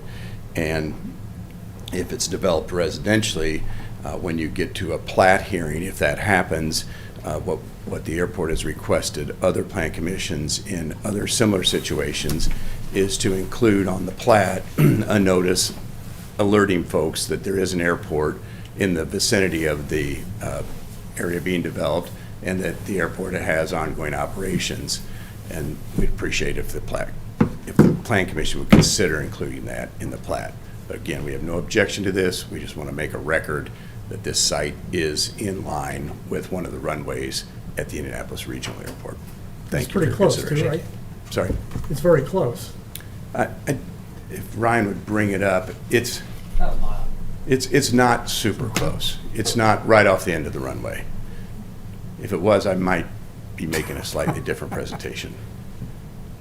So there's the property. Yeah, that's the runway I'm speaking of. That, as you can see, that runway is sort of at the north end, directed northwest, starting at the southeast. And so we just want the Plan Commission to be aware that in other cases, people have raised concerns over aircraft operations. There's no plan on realigning that runway? I don't know of any plan to realign that runway. I would suspect I think that's a recent runway, so I doubt it. The airport has acquired some land to the east of there recently, so they're invested in Indianapolis Regional Airport. Thank you for hearing our presentation. Thank you. I guess I didn't make it very clear that we were now in a public hearing for this matter. So if there's anybody else that wishes to step before the board and make a comment on this matter, please do so.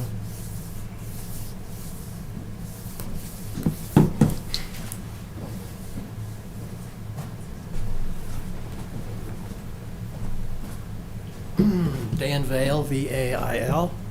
I guess I'm sort of the petitioner, although we didn't approach the town to rezone. The town approached us, and the reason, I can say the reason right, the reason is they want to control the weight limit on 600 North, and in order to do that, they have to control the whole mile square, right? Yeah, Or the whole mile. I would characterize it as just having more control over 600 North, and you're correct. In order to do that, we need the mile. And ag trucks would be exempt from the weight limit. Yep. We have no plans to develop this property. We're not planning to. We're not planning on developing or anything like that. Like I say, the only reason is the weight limit on the road. Okay. Thanks, Dan. Anyone else wish to make a comment?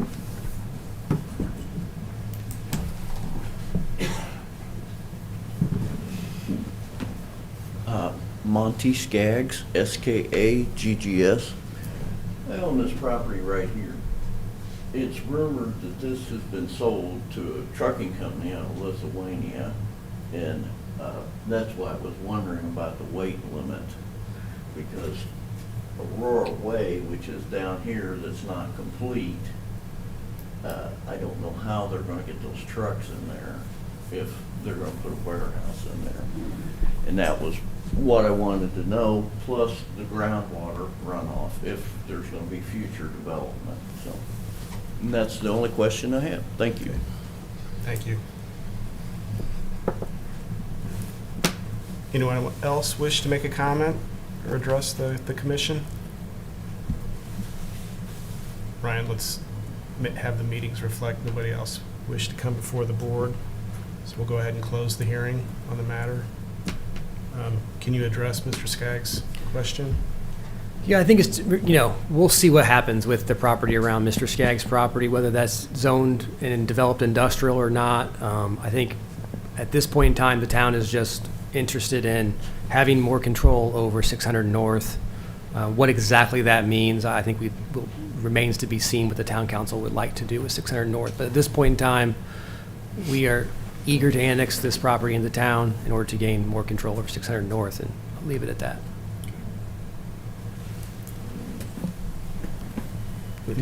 Anyone from the board have any questions on the matter? Mark can address the groundwater question. Well, I was going to say, there's no plans to develop this 79 acres, so it would not change from what's existing. Any development to the south is not within the town and would follow the county's requirements. So I hesitate to really speak in any depth to that. Thank you. If there's no further questions or comments from the board, I would entertain a motion on the matter.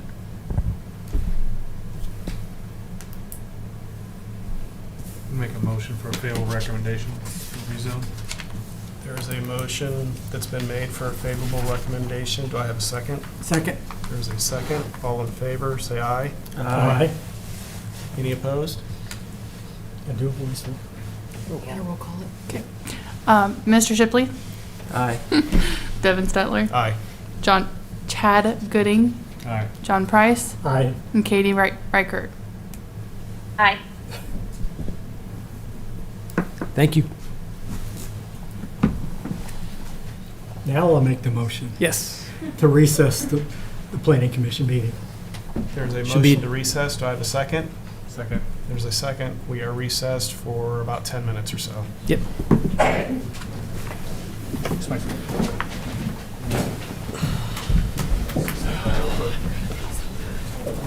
You guys got about 8-minute break. And back in. 8 minutes? Yeah, I'm just going fast. No, it's going fast. We're gonna be in and out. Oh, this will be fast. No, we don't need to switch them out. Thank you for giving us more time on that project. I appreciate that. Yeah, I think it's big enough where you gotta have, we'd much rather have you guys welcoming the development coming in. We're all neighbors, so my perspective. Yeah, we're still on. So thank you. Because I think there's more time. Okay. Talk among the Dr. neighbors. Bernie here.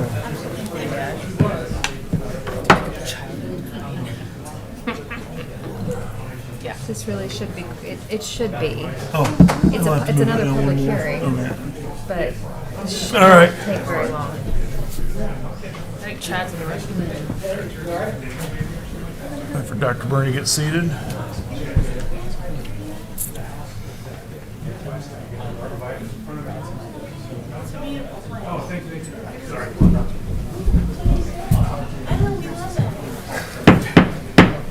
I'm going to call this February 18th, 2025 Town Council meeting to order.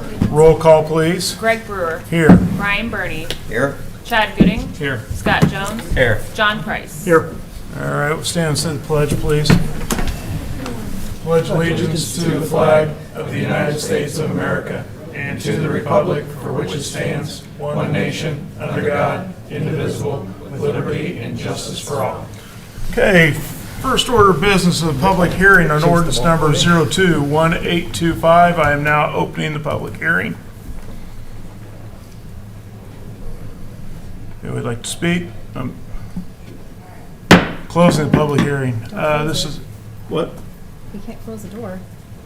Don't close the door. It's an open meeting. It's an open meeting. Well, I just was trying to keep No, it it's fine. talking. It's all right. It'll be over in a minute. Tim, you here for the public hearing or just to hit? Do you want to say anything on the annexation? No. Okay.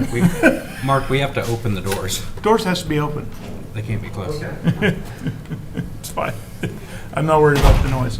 All right, this is a first reading. At this time, any questions, concerns by any council member on ordinance number 021825, an ordinance annexing property into the town. All right, I will accept a motion. Next meeting will be March 11th, 2025 at 6 p.m. I'll take a motion to adjourn. We actually vote on it? No, it's first reading. Next month we do the vote. So just a motion to adjourn. Is there a second? Second. All right, town council meeting is adjourned. Hey, that's a record for town council. That's amazing. You're getting better. Good. You're following my influence here. All right. Thank you. Did you guys get They back to didn't the have to leave. People didn't have to leave. Sorry, John.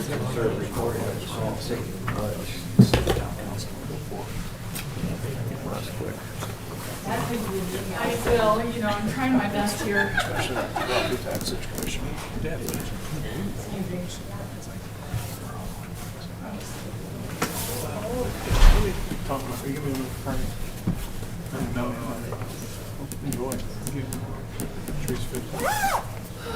Have fun. She looks- Limping around now. We're going to Small Island. Have fun. Enjoy it. Greg, What's happening? she looks like you. Yeah. There's no denying that Good one. to see you, sir. See you. Where'd the meeting go? Huh? What's happened to the meeting? We have one more item on the agenda. No, I know. It's where is it? Holy I don't know where the members He was went. waiting for everybody to figure out. Do we have Katie back? They can hear, right? I'm here. I'm not great enough. I'm just really good. Is that your quickest council meeting? Greg's getting faster. He can feel my. Man, if I could My make pressure. them all that way. I am trying to make them It efficient. helps so much. I am trying to make them Signing efficient. those receipts, I was like, I can't believe I had to do that for a year. It's such like flash of hazing. That was my first meeting. That was the first time, like. Why are you doing that? Yeah, it's like, so it was like hazing. Like he comes in, like he skips it for one meeting, and I'm like, I had to do that. Like, furious. The How entire do you meeting- how do you pay attention to anything going on? No, you don't. I missed the whole meeting because they're signing 1,000 receipts. No. Probably. Do we have to have official motion to resume the meeting? Yeah. Do we have to do roll call again? No. I'll make a motion to reconvene the McCordsville Planning Commission. She's still Dr. there. Price has made a motion to reconvene our meeting. Do I have a second? Second. All in favor, say aye. Aye. Motion carries. Let's resume our meeting. Looks like the next item under new business is PC-25-003, Lennar Homes request for a favorable recommendation on a rezone from County R1 to Alexander Ridge. Yeah, we're gonna combine, this docket number kind of includes really a rezone of two parcels with different zonings. It's much simpler than it sounds. We'll kind of walk through it, but it will be voted on separately but presented at the same time. So I'll explain. So we have a total of 53 acres involved in this rezone. Vast majority of that, 50 acres, is this parcel here that you see on the screen, highlighted in yellow. That is the piece of property proposed for redevelopment and to be zoned Alexander Ridge PUD. The small cutout here, which is the family homestead of the Alexanders, is the piece that's about 3 acres in size. They'll actually gain a little bit of land around that to kind of create a little buffer for themselves. That piece is being proposed to be rezoned to R1. It is currently County R1, which is simply come into town as Town R1. We kind of did this way out of abundance of transparency. In reality, their zoning's not changing. They're just coming into town as part of the annexation process. Oh, please don't close But the door. because we are already zoning the rest of this and including that notice, we included their homestead in it. In reality, that probably is really just It's being fine. annexed and assigned a town zoning district. Hopefully they know they can come in. The bulk of this rezone is the PUD, so hopefully that makes sense. We are at the southwest corner of 900 and 500 West. Layout on your screen there. Petitioner will go into more detail about that. Again, 53 acres total, 50 acres in the PUD, 3 being kept R1 as part of the homestead. And this particular drawing here is the homestead along with that kind of buffer area around it. The project is in 2 areas, A and B. We have one external entrance on 900 North, along with an existing connection to the existing Alexander Ridge. And then our future stub to the south, excuse me. Process is the exact same thing we've gone through twice already tonight, and I will stop talking and turn it over to, I think, Brian. Present.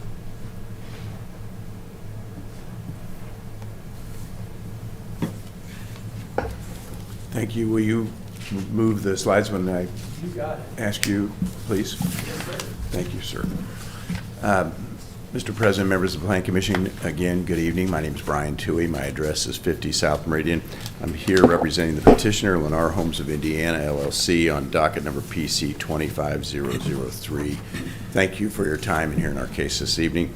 Here with me is Taylor Navarre and Chris Miller of Lennar. So, as Ryan said, with your permission, we'll kind of combine these two cases together. It's property owned by the Alexander family, longtime residents. The first case is they seek to rezone 3 acres, about 3 acres where they live, from county R1 to McCordsville R1, and then they seek to rezone about 50 acres, which Lennar will purchase from them, to a PUD classification, which we'll go through here in a minute. Could we go to the next slide? So, members of the Plan Commission, this shows the site, 53 acres, so that includes both the PUD site and the 3 acres to R1. And this site has been introduced to the Town Council for annexation on at the February 11th, 2025 meeting. And the purpose of this slide is just so the Plan Commission can see how it makes sense to annex this into the town. All that purple-colored real estate, so on the west and the southwest and the north, is already in the town, and we've respectfully requested that this site be also annexed into the town. And so it's not quite surrounded, but on the north and southwest and west sides are already in the town. Next slide, please. So around the site, as you know, one of the elements you look at is what's around it, what's compatible zoning, things like that. This is a continuation of the Alexander Ridge planned unit development, which actually started selling homes in November of last year. And in that relatively short time period, there's been about 27 homes sold. So it's been a successful development. I think that's 6 or 7 homes a month on an average. And this development will connect into Alexander Ridge, so this will just be an extension of that. As you can see to the west, there's Emerald Springs, which is single-family homes, and to the north is Somerton, which is another development that Lennar is developing. To the south is ag ground and zoned R1 in the county, and to the east is North 500 West, and of course the site is on the south side of 900. And so you've got surrounding it on the north and the south and the west, single-family homes similar to these. On the south, agricultural land, and on the east, 500 West, and then agricultural land to the east. Next slide, please. I took this photograph recently. That photograph is taken from the south side of 900, looking south and southwest. That's the east edge of the existing Alexander Ridge. And so the plan would be, if this is so approved, to extend that community into this field that is shown here in this photograph. Next slide, please.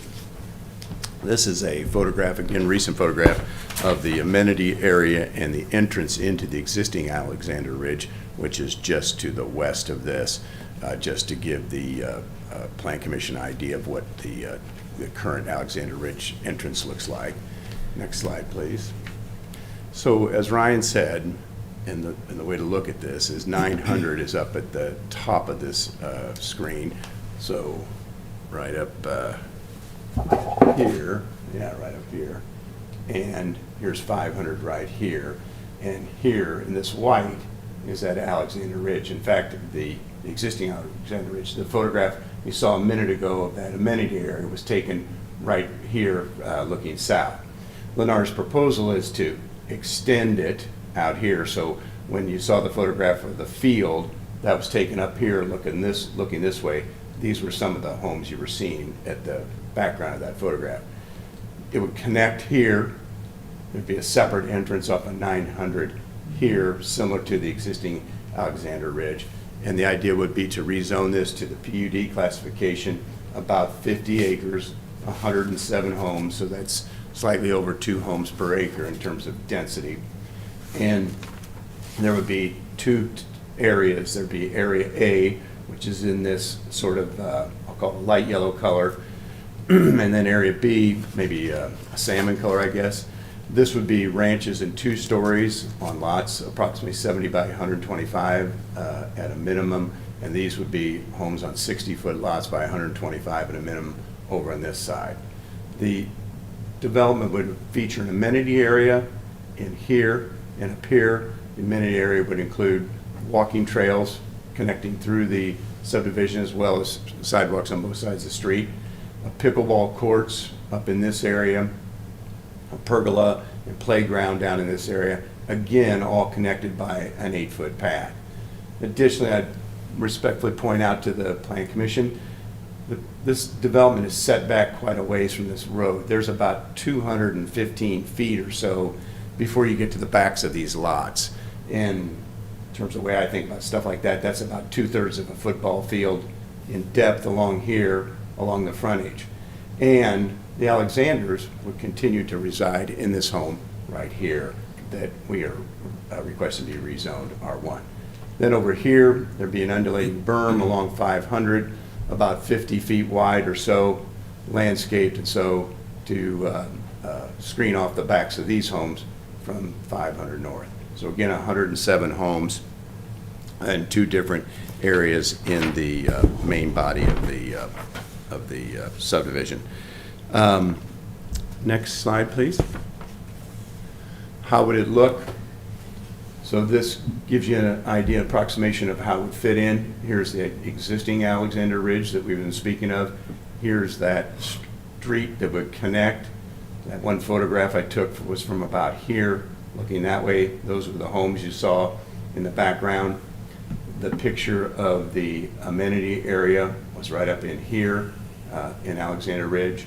And this is how this would fit in across the street from Somerton, just east of Emerald Springs, and connected to the existing Alexander Ridge. Next slide, please. Types of homes that we would propose to build. The homes that would range in size from about 2,000 square feet to approximately 3,300 square feet for 2 stories. Homes. We expect these homes to cost between $395,000 approximately at the lower end, and about $480,000 to $500,000 at the higher end for these 2-story homes. I think these have been presented to the Architectural Review Committee,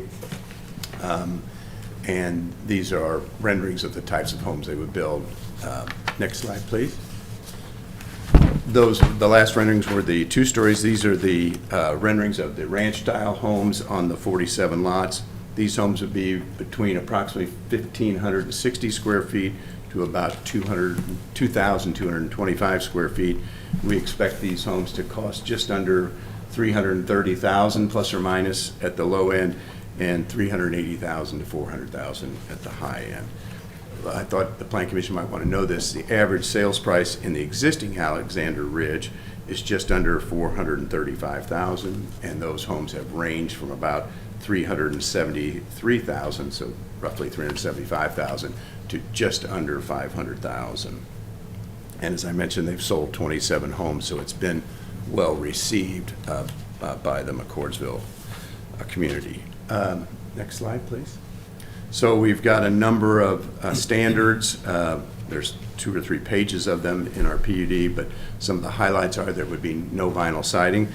We're not saying there's anything wrong with that. That's one of the things that we've worked with Ryan and his team. So there's an agreement about that. There's an anti-monotony clause, so you don't have homes the same, built right next to each other, right across the street. There's no more than 10% of the same elevation in the entire subdivision. The architecture of the homes will be similar and compatible to the homes being built in neighboring Alexander Ridge. We have a rental restriction in the proposed ordinance that no home would be rented for at least 36 months from the last date of sale. There is a rent to family or a hardship exception in there. There's a number of community amenities, as I mentioned, trail network, a playground, pergolas, pickleball courts. There's about 25% of this site in open space is our calculation. Next slide, next to the last slide. So the elements that I think the Plan Commission considers, there's generally 5 of them. First one being whether or not the site is consistent and compatible with the comprehensive plan. In working with staff and reviewing their staff report, the staff concludes that the town's future land use map, your comprehensive plan, recommends low-density residential. This project is in keeping with the current comprehensive plan. The Plan Commission looks at what the current conditions and the character of the current structures and uses are. The staff finds that this is a compatible use and fits with the character and context of the surrounding area. I think this is particularly meets that finding pretty well, considering it's just an extension of an existing Alexander Ridge subdivision.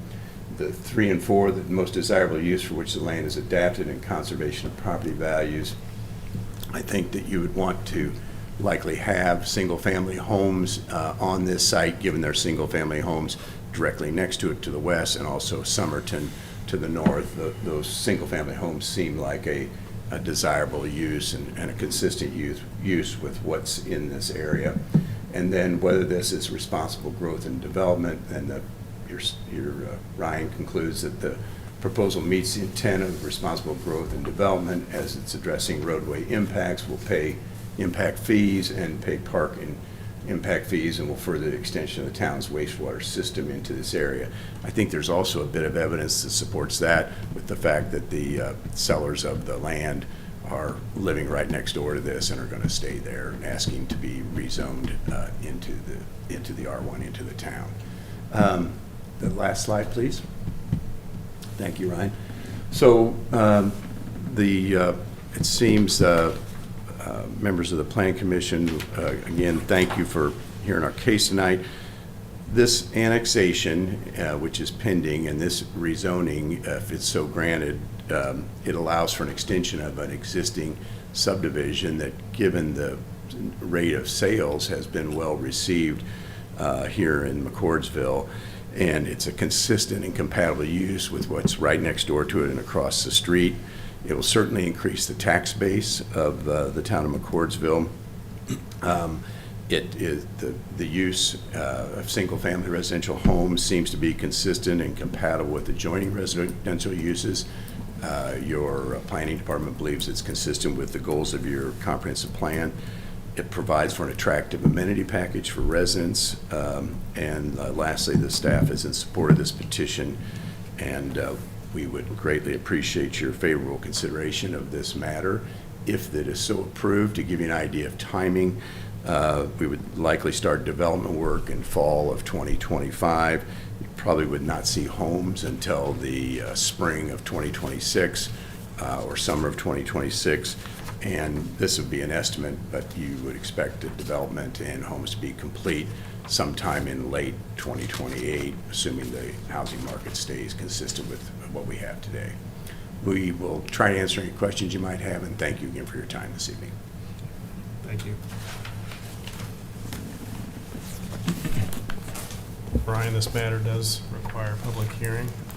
If you're okay, I'd like to open it up to the public. If there's anybody that wishes to come before the board and ask a question on the matter, please do so. I waited this long, I might as well come over here.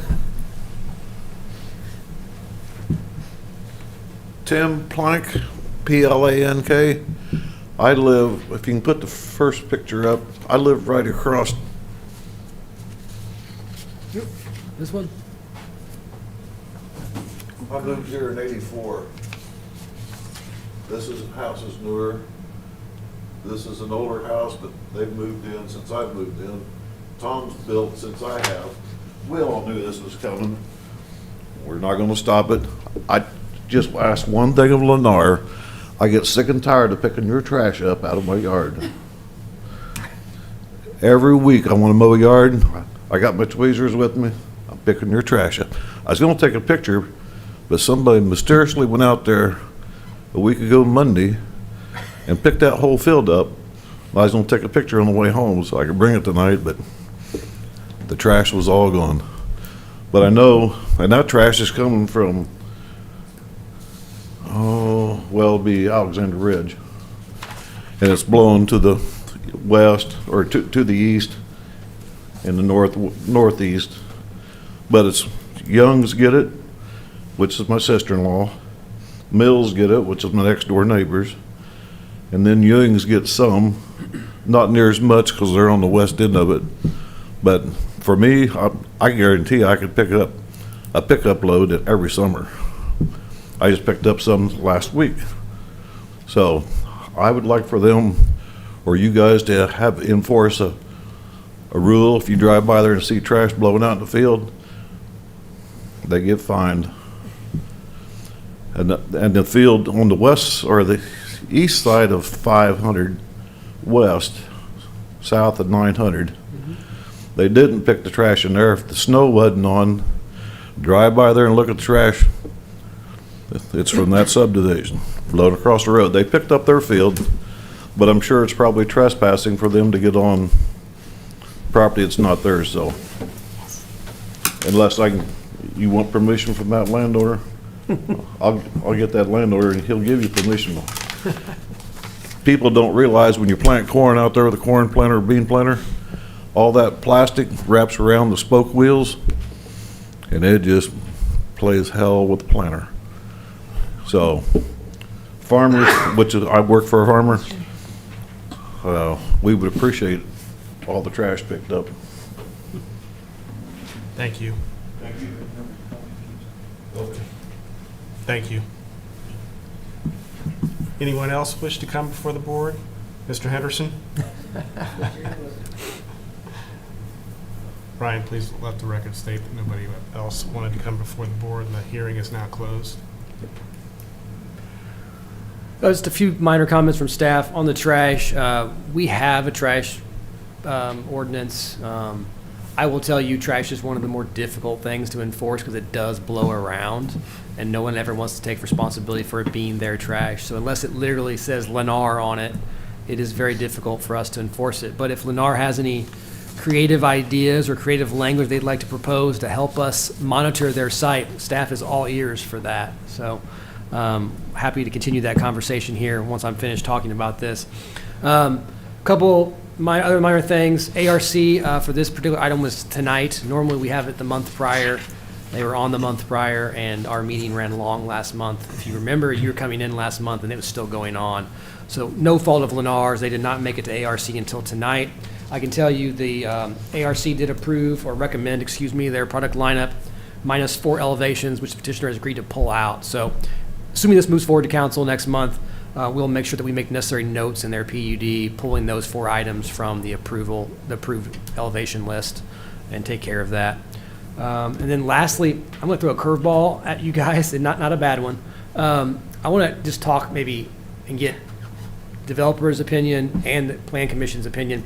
This kind of dawned on me this weekend, so I've not had a chance to talk with anybody about it. But I want to acknowledge that I think this is a really nice site plan.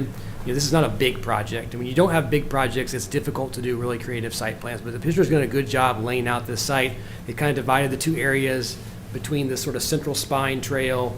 They created some nice viewpoints from the trails back into the playground area to the pickleball courts. It's just it's well laid out. What I noticed kind of this weekend looking at it was you have a strong trail connection through this way, and you're going to have sidewalks here, and you have sidewalks here. And I just wondered, moving east-west, is this trail necessary to come through or not? It's hard to see here, but there's a trail here that comes off and comes this way. We actually requested that trail to make a connection. But I'm wondering is this trail somewhat duplicative to this project? And if so, we should have that discussion now, because once this passes from Plan Commission, this concept plan is pretty much set unless council sends it back. So I could have the conversation and see what you guys think. Maybe there was a specific reason you wanted that trail there. I could also see arguments that maybe homeowners might not love that idea, future homeowners. So I kind of want to just kick it around. I know it's a little bit unorthodox for us to maybe suggest something come off a site plan, but I wanted to see what everyone's thoughts were on that. So if you guys have opinions, hop up. If Plan Commission has opinions, please state them. Well, that trail would go right behind some homes, so I could see. And we promote that in a lot of locations. And and likely since I think it's necessary, it's the better choice. But I wonder in this case, it's a pretty narrow area between those lots that back up to each other. They're all backyards backing up to it. You're going to have drainage through that area as well, which is going to make that a little bit tricky. And it probably means the drainage gets pushed more onto the lots instead of into that common area, because the trail, you obviously can't put the trail in the ditch. So I don't know what you guys have thoughts. Come on up, yeah.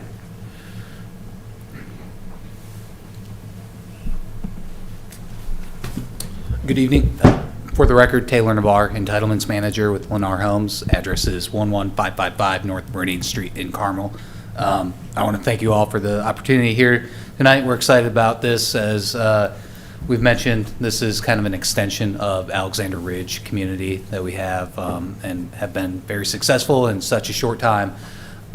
First of all, I want to thank Mr. Planks for bringing up the trash issue. It's been brought up recently by Ryan and staff, and we will continue to make sure that that is addressed. We'll get you, I know Chris gave you his card, I'll give you mine as well, and we'll make sure the right connection with our land development managers and construction team are made, and that our trade partners are following all applicable trash ordinances and making sure the site is clean. I also want to thank Ryan and staff on this whole process. It's been collaboration and on the PUD. What we thought was going to be just an extension, a PUD amendment, we kind of determined that a separate PUD for this section of Alexander Ridge 2, as we're calling it, was the most appropriate way to handle this. It allowed us to kind of clean up some things and make sure the architectural standards meet our product, and we're very clear for us and for staff and the town going forward, and allowed us to make some minor tweaks that were well received tonight at ARC. In terms of the path, I think that makes complete sense, honestly. To give some context with that, the concept plan, we actually made some revisions. We actually, last week or two, we swapped the amenity areas. The pickleball had been in this location on the site. Oh, I don't want to laser anybody's eyeballs out. Had been on this site, and then with the playground up here and the pergola, we thought that with the noise associated with pickleball, it probably wasn't in the best interest in people's rear yards. The paddling, I'm not a pickleball player, so I don't know the correct terms, would kind of echo off, and it made more sense up here, and with the nice entryway, would be a nice view into the community here. With the playground, it kind of just lends itself to more of that community feel with the trail network here. I think it's really well designed and intentionally thought out to kind of connect the different areas. Again, I would agree with Ryan, your thoughts on the trail. This would be located in the rear yards of homes. While the planning intent is there to connect and create more pedestrian connectivity and activation, I think that residents can definitely use the sidewalks and connect to the trail system, both east and west and north and south, appropriately without that. Yeah, it'd be different, I think, if there weren't already really nearby strong east-west connections. That we didn't have that, then I think we'd be saying, yeah, we need that trail. But there's just so many other options to travel east-west within this site that makes sense to us. I'd like to hear if the Plan Commission has any thoughts on that.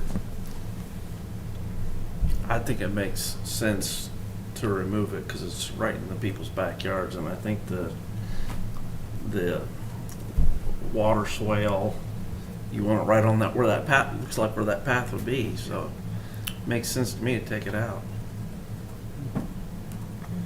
I agree. Can I ask how wide that path is? How wide?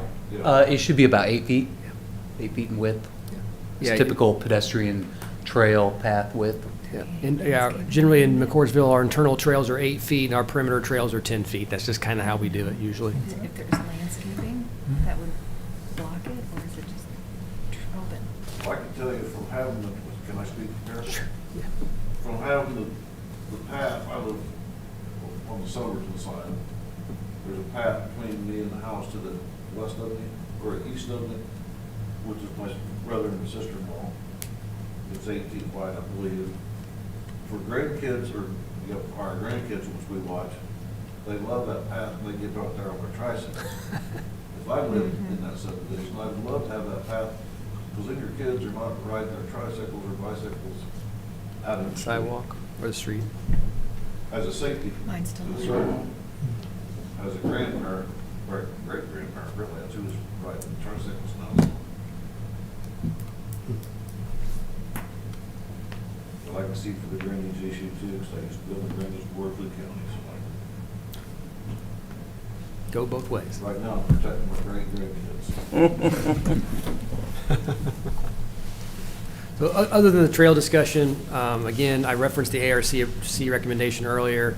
Staff's in full support of this petition. Happy to entertain any creative ways to deal with trash. Otherwise, we'll continue to try our best to enforce our current trash ordinance. Any further questions or comments from the board? So what do we decide on the sidewalk? I don't think we've. That is up to you guys, the 5 of you. I agree with Mr. Plank. I think that's one of the advantages of having it. There's no traffic there. So, It probably offers a little bit of some type of security too, that somebody can drive by and not get off the bike down the road. At least they're in the backyard. I want to point out, you do have one here as well, right? Basically the same thing. So you can use it here, you can use it here. So you have options. And we'll continue to also, I know this is hard to see on this scale, but it's also a trail that goes like this and out and around to connect into this trail that's over here. That would remain as well. Is the middle pond a detention pond or retention pond, or is it a deep pond, or? All the ponds are detention. Correct, and this site has been preliminarily engineered, excuse me, for proper site detention. I'm not a drainage expert either, but I was told that everything should be flowing from east to west, and obviously is captured up with these 3 detention areas and ultimately leads to this northwest corner. But I could be corrected if that is wrong. It mainly flows to all 3 of them ponds. You get a Correct. big rain, it would run over the road, the middle pond goes across the road from the barn lot down to where the left-hand pond is. I've seen that, it just flooded not too long ago, a couple of weeks ago. And the right-hand side, it floods all the time in the spring. Mark, did you want to add anything? Yeah, I was going to say, I agree with the petitioner that it's flowing, I would say more to the north, and then there's some existing culverts that go across there. We haven't obviously gotten to any kind of design for this, but all the flows for this route to the north, to the ditch that runs through the kind of the middle of Somerton. And Somerton has storm sewer infrastructure that's extended down to pick up the drainage from those culverts, or they go across. So basically, that's going to route through that same Somerton infrastructure.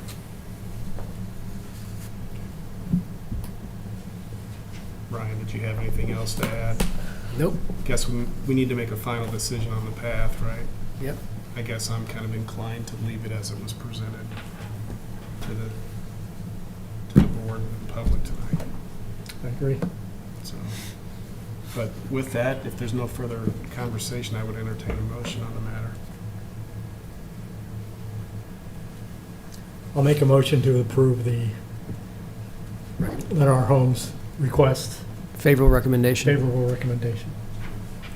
Dr. Price has made a motion for a favorable recommendation for the matter. Do I have a second? Second. There is a second. All in favor, say aye. Aye. Scott Shipley. Aye. Devin Stetler. Aye. Chad Gooding. Aye. John Price. Aye. Katie Reichert. Aye. Thank you.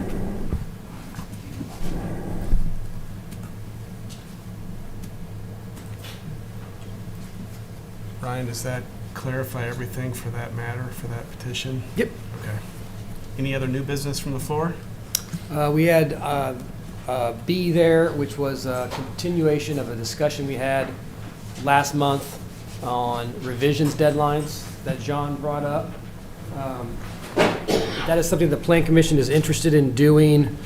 Staff would suggest the end of business, the Wednesday prior to a Plan Commission meeting, if we're going to put in a hard deadline on it. I had a quick question. Wasn't there two motions that had to be made? Oh, I'm so sorry. Yes, that's what you were asking about. It glossed right over it. My apologies. So we do need a motion on the straight R1 rezone as well. Do I have a motion on the straight R1 portion of PC-25-003? So moved. Dr. Price has made a motion. Do I have a second? Second. There's a second. All in favor, say aye. Aye. Shipley. Aye. Stetler. Aye. Chad Gooding. Aye. John Price. Aye. And Katie Reichert. Aye. Thank you. Now we're done with that one. We did it first one.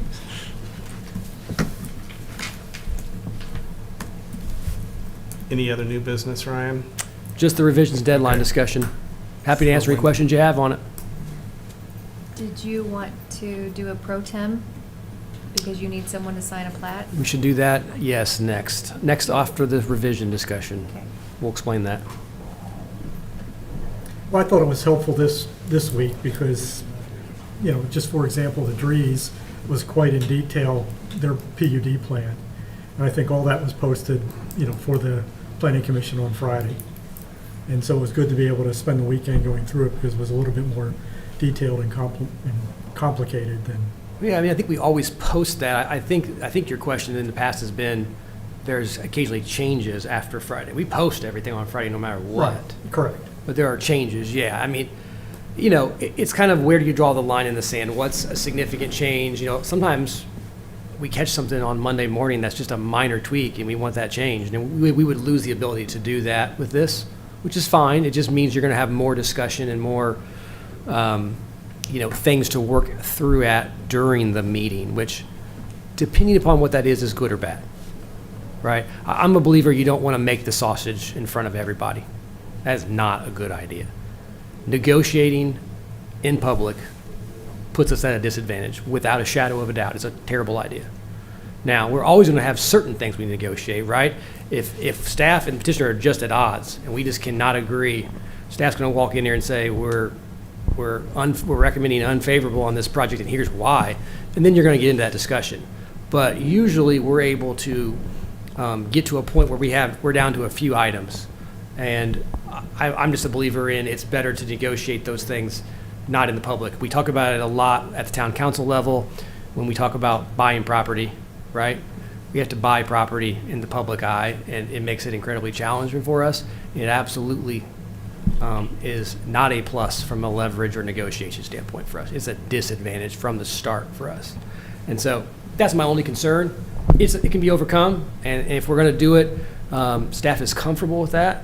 I would propose a Wednesday end of business as the deadline, the revisions deadline. That gives us Thursday, Friday to review it, ask any questions we may have of their revisions, and then get everything posted on Friday.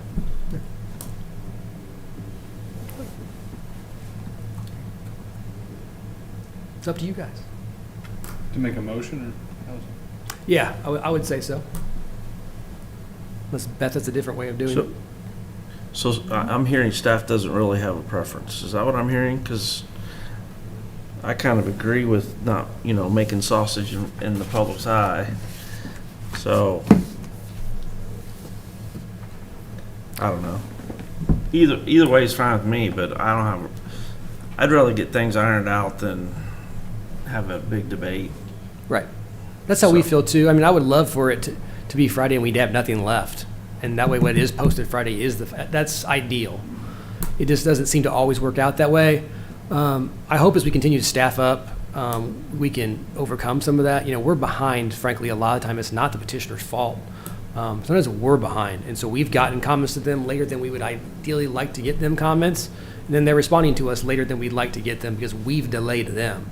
And that's just a function of how busy we are and the staffing level that we're at. So, you know, we're actively trying to hire an additional planner right now. That, I think, will help things. It just distributes the workload better. And, you know, again, we're comfortable either way. We don't really have a strong opinion. We can do this however you'd like us to do it. I just don't want to paint us into a corner by putting a hard deadline on it. I don't know that it paints us into a corner. I think you may have situations where you're going to have more things that you're going to have to discuss at a meeting, or depending upon what the issue is, staff always can request a continuance. Now, I look at Beth, I mean, it can be tricky because if they've complied with all the requirements and we're just at odds over standards, there's a bit of a gray area there, but I mean, staff technically gets an automatic continuance if we request it. So I think if we were really far apart with someone, that's what we would do, is request a continuance and wait 30 days, which if we're that far off on a project, that's not a bad thing. We shouldn't be that far off at that point in time. We've done that before, you just don't see it. So if you're comfortable with it, I'll go ahead and make a motion that we put the deadline on Wednesday, the end of work on Wednesday. Second. There's a first and second for the deadline on a Wednesday. All in favor, say aye. Aye. Any opposed? Scott Shipley. Aye. Devin Stetler. Aye. Chad Gooding. Aye. John Price. Aye. Katie Reichert. Aye. There's always that delay, yeah. Yeah. All right, new business on the floor. I think, I don't know if everyone knows, Brienne had her baby. So she is out, obviously, this month. Don't know to the extent that she'll be out, but we do always have plats to be signed. So Beth threw out the idea of having a Pro tem. vice president that would be able to, for as long as she is out, this person and Devin would be able to sign plats, and we could keep plats getting signed and executed and recorded. So we'd like to throw that idea out to the Plan Commission. We would be in support of having a pro tem assigned just until Brianna is back from her leave. I think it makes sense. Do we need to nominate somebody? Same as your reorg meetings, yeah. I'm sorry. Same as the reorg meetings, so, Okay. yep, same process. I'll nominate Chad Gooding. The worst handwriting. Worst signature. I live closest, but it's qualifies me. You will get, every couple of months, you'll be in here to sign something, It's okay, probably. I'm quarter mile away, Yeah, so. you could walk here. Yeah, basically. You guys put that darn sidewalk in for me. I'll second. There's a motion and a second for Chad to be the pro tem. So, all in favor, say aye. Aye. Any opposed? I think it carried. Scott Shipley. Aye. Devin Stetler. Aye. Chad Gooding. Aye. John Price. Aye. And Katie Reichert. Aye. All right. Any announcements? I don't think so. If there's anything going on in town that somebody would like to know more about, I'm happy to answer. Where are we at? I know we want to adjourn, but where are we at with the comp plan? Comp plan, so we had our last public open house last Monday. We had a pretty good turnout. We probably had at least 30 people from the public there, which is a good turnout for a community of our size. Got some additional input. The consultant's still putting that together. We're now into the phase of actually developing the various sections of the comp plan. I have two sections in my inbox right now as drafts that I've not opened up yet, but I will be hopefully doing so later this week. We'll get our comments back to them. We'll schedule a steering committee meeting, which we've already scheduled. The date escapes me right now, but we've scheduled it to have the committee meet one more time and go through it. And then we are on the schedule right now, assuming nothing changes, to hold the official public hearing on the plan at your March meeting. So far, that's probably the only significant item on there's one other item that's a minor item, so that's a good, hopefully, if we can keep it to 2 agenda items, that'd be good next month. But assuming that, again, all timeline holds true, that means we'll have a draft available to the public for their review no later than February 9th. Your meeting's on February 18th. And then if it gets through March. If it gets through within one meeting next month, then it would be placed on the April council agenda for their consideration. And potentially could be even adopted as early as April. But if it can be continued here or there, that's fine. You know, we're not in a major rush. We're in a position where what we'd like to do is at least get the draft posted and available for public review so that we can begin to post an RFP for the UDO. So Devin was there on 3 Saturdays ago for the retreat. Obviously Chad and John were there, but the council directed staff to begin to work on putting out an RFP for a brand new zoning ordinance and subdivision control ordinance, in doing so with the unified development ordinance, which just combines those into one document. So we've kind of drafted, we're probably 65% done with that RFP, but we're waiting to finalize it and post it till when the comp plan draft is available, because we want people to be able to see that draft comp plan before they begin to work on their proposal for a UDO, which is what enacts and administers that comp plan. So we're not in a major hurry to adopt the comp plan. We are in a bit of a hurry just to get it, a draft form of it that's available for public review. So that's where we're at. Good, thank you. Yep. Any other discussions from the board? If not, I would entertain a motion to adjourn. So moved. There's a motion to adjourn. Do I have a second? Second. There's a second. We are adjourned. Thank you, Katie. Thank you.